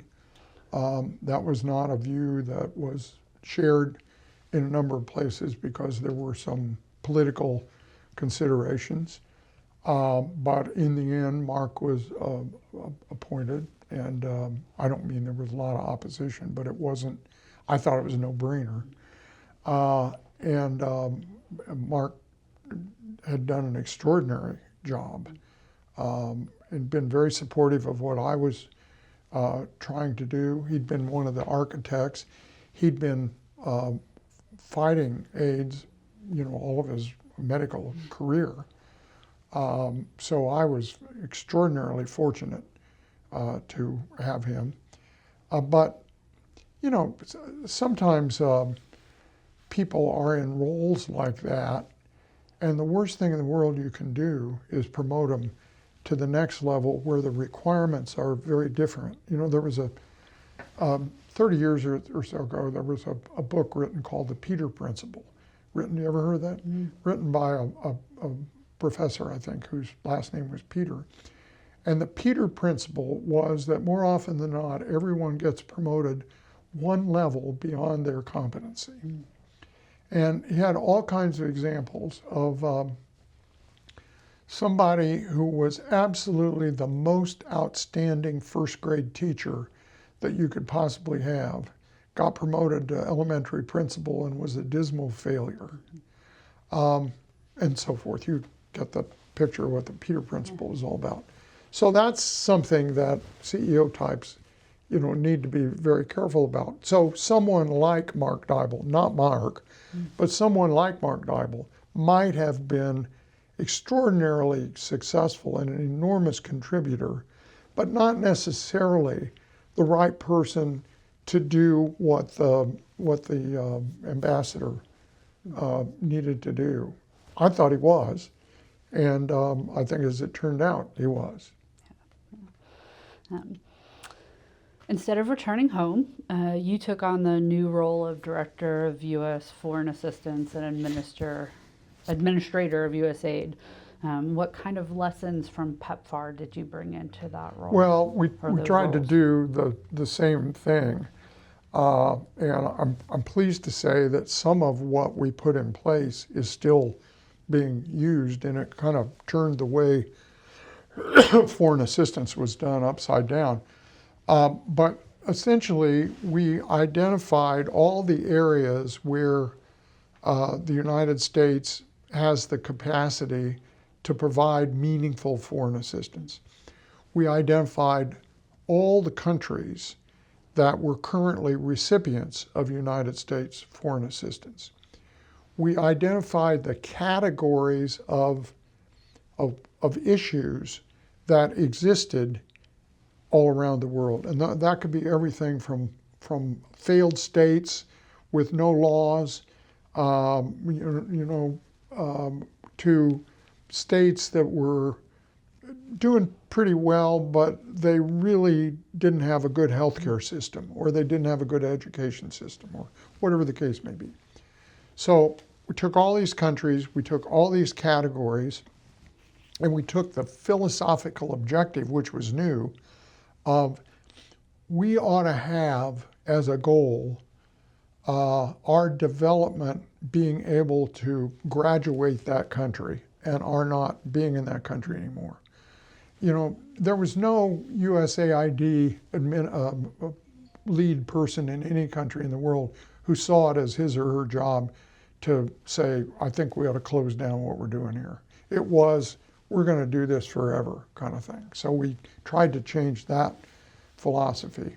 And then we tried to prioritize all of our money, all of our expenditures on that basis. So that meant that countries that had been getting a lot of money, more because of the political positioning they had with the US government than necessarily what they needed, and the money was going to where there was influence, not necessarily strategically, we changed that. And a lot of people didn't like that. A lot of people in the Congress in particular did not like that because they had pet projects or pet interests, or didn't agree with what the priorities ought to be. But that same kind of a matrix approach is essentially still being used. Okay, I'm being conscious of our time here. And so I wanted to ask some kind of reflecting questions to kind of wrap things up. How has PEPFAR influenced your thinking about public health or global development in general? Well, first of all, I'm way more highly aware and care more about development broadly than I ever would have had I not been asked to take on this task. As you may or may not be aware, my wife and I have funded, with an initial $5 million gift and some things beyond, a center at Indiana University in the School of Global and International Studies that's focused on innovation and development. And it's I'm very pleased with the person that's the director of the center, and very pleased with the progress. And my hope is that that center is going to help over time identify what works, what doesn't work, how do we train and motivate people to want to have careers in development. How do we maybe do things like Teach for America, which takes people out of college, puts them, high potential people, puts them into teaching for 2 or 3 years, and then they go on and do other things? Are there opportunities in development? Well, there's been the Peace Corps, but are there other ways to do this? So anyway, the center is focused on a lot of that. I obviously never would have had any interest in that if I had not done this. And I spend a lot of time, particularly in the last 3 or 4 years, where there's been a lot more attention to PEPFAR and what PEPFAR has achieved, and PEPFAR as an example of different kinds of government programs. And then more recently, PEPFAR as a political football. It's certainly captured more of my attention. Did you follow, and so you mentioned the kind of recent situation, did you follow the subsequent reauthorizations and the evolution of PEPFAR? Yes, I have, but I have mostly by way of what's in the news. I haven't really been in personal contact. Mark Dybel and I have been in contact over time. In fact, he made a presentation for me at the annual conference that the School of Global and International Studies at IU has. And Nazanin Ash, who is my chief of staff, I've stayed in close touch with. She was also someone who was very instrumental in the planning and success of PEPFAR, and is now running a wonderful organization called Welcome America, which is focused on integrating refugees into American culture. Okay, we spoke a little bit earlier about Ambassador Holbrook. He was one of those that were kind of at the forefront of insisting that we think about HIV and AIDS as a national security threat. How did you see the intersection of this kind of global public health and development and national security in those years and since then? Well, I got educated fairly quickly, and it became, the facts are, and the data suggests that all of our development effort has as much to do with national security as it does with the fact we're Americans and we ought to be doing what we do with humanitarian resources. But if you go back to my story about the young man, the 8th grader in the village in Uganda, who's got no education, no job, and no future, and his father's dead and his mother's dying. Those are the places all over the world where hopelessness has led to people becoming radicalized and becoming, in many cases, terrorists. And that's in simple terms, that's kind of what this is all about. So I think it's a tragedy what's going on at the moment with the demise of U.S. government support for foreign assistance. I often am asked the question, have been over the years, of why are we spending all this money overseas when we have people right here in Indiana who could use more food or medical care or whatever. And my answer is it's not either or. We need to do all of this, but we need to understand that it's in our best interests as American citizens to be promoting and supporting and making effective these kinds of programs. And I think what PEPFAR proved is there's a better way to do it. And there are lessons to be learned from the people in the field who have been doing this and in some cases successfully and in some cases less so. There are lessons to be learned from that and from what works and what doesn't work. There are also lessons to be learned from the private sector about if this was a business, how would you go about doing this? Because you'd have to do it a lot more efficiently than people who aren't being measured.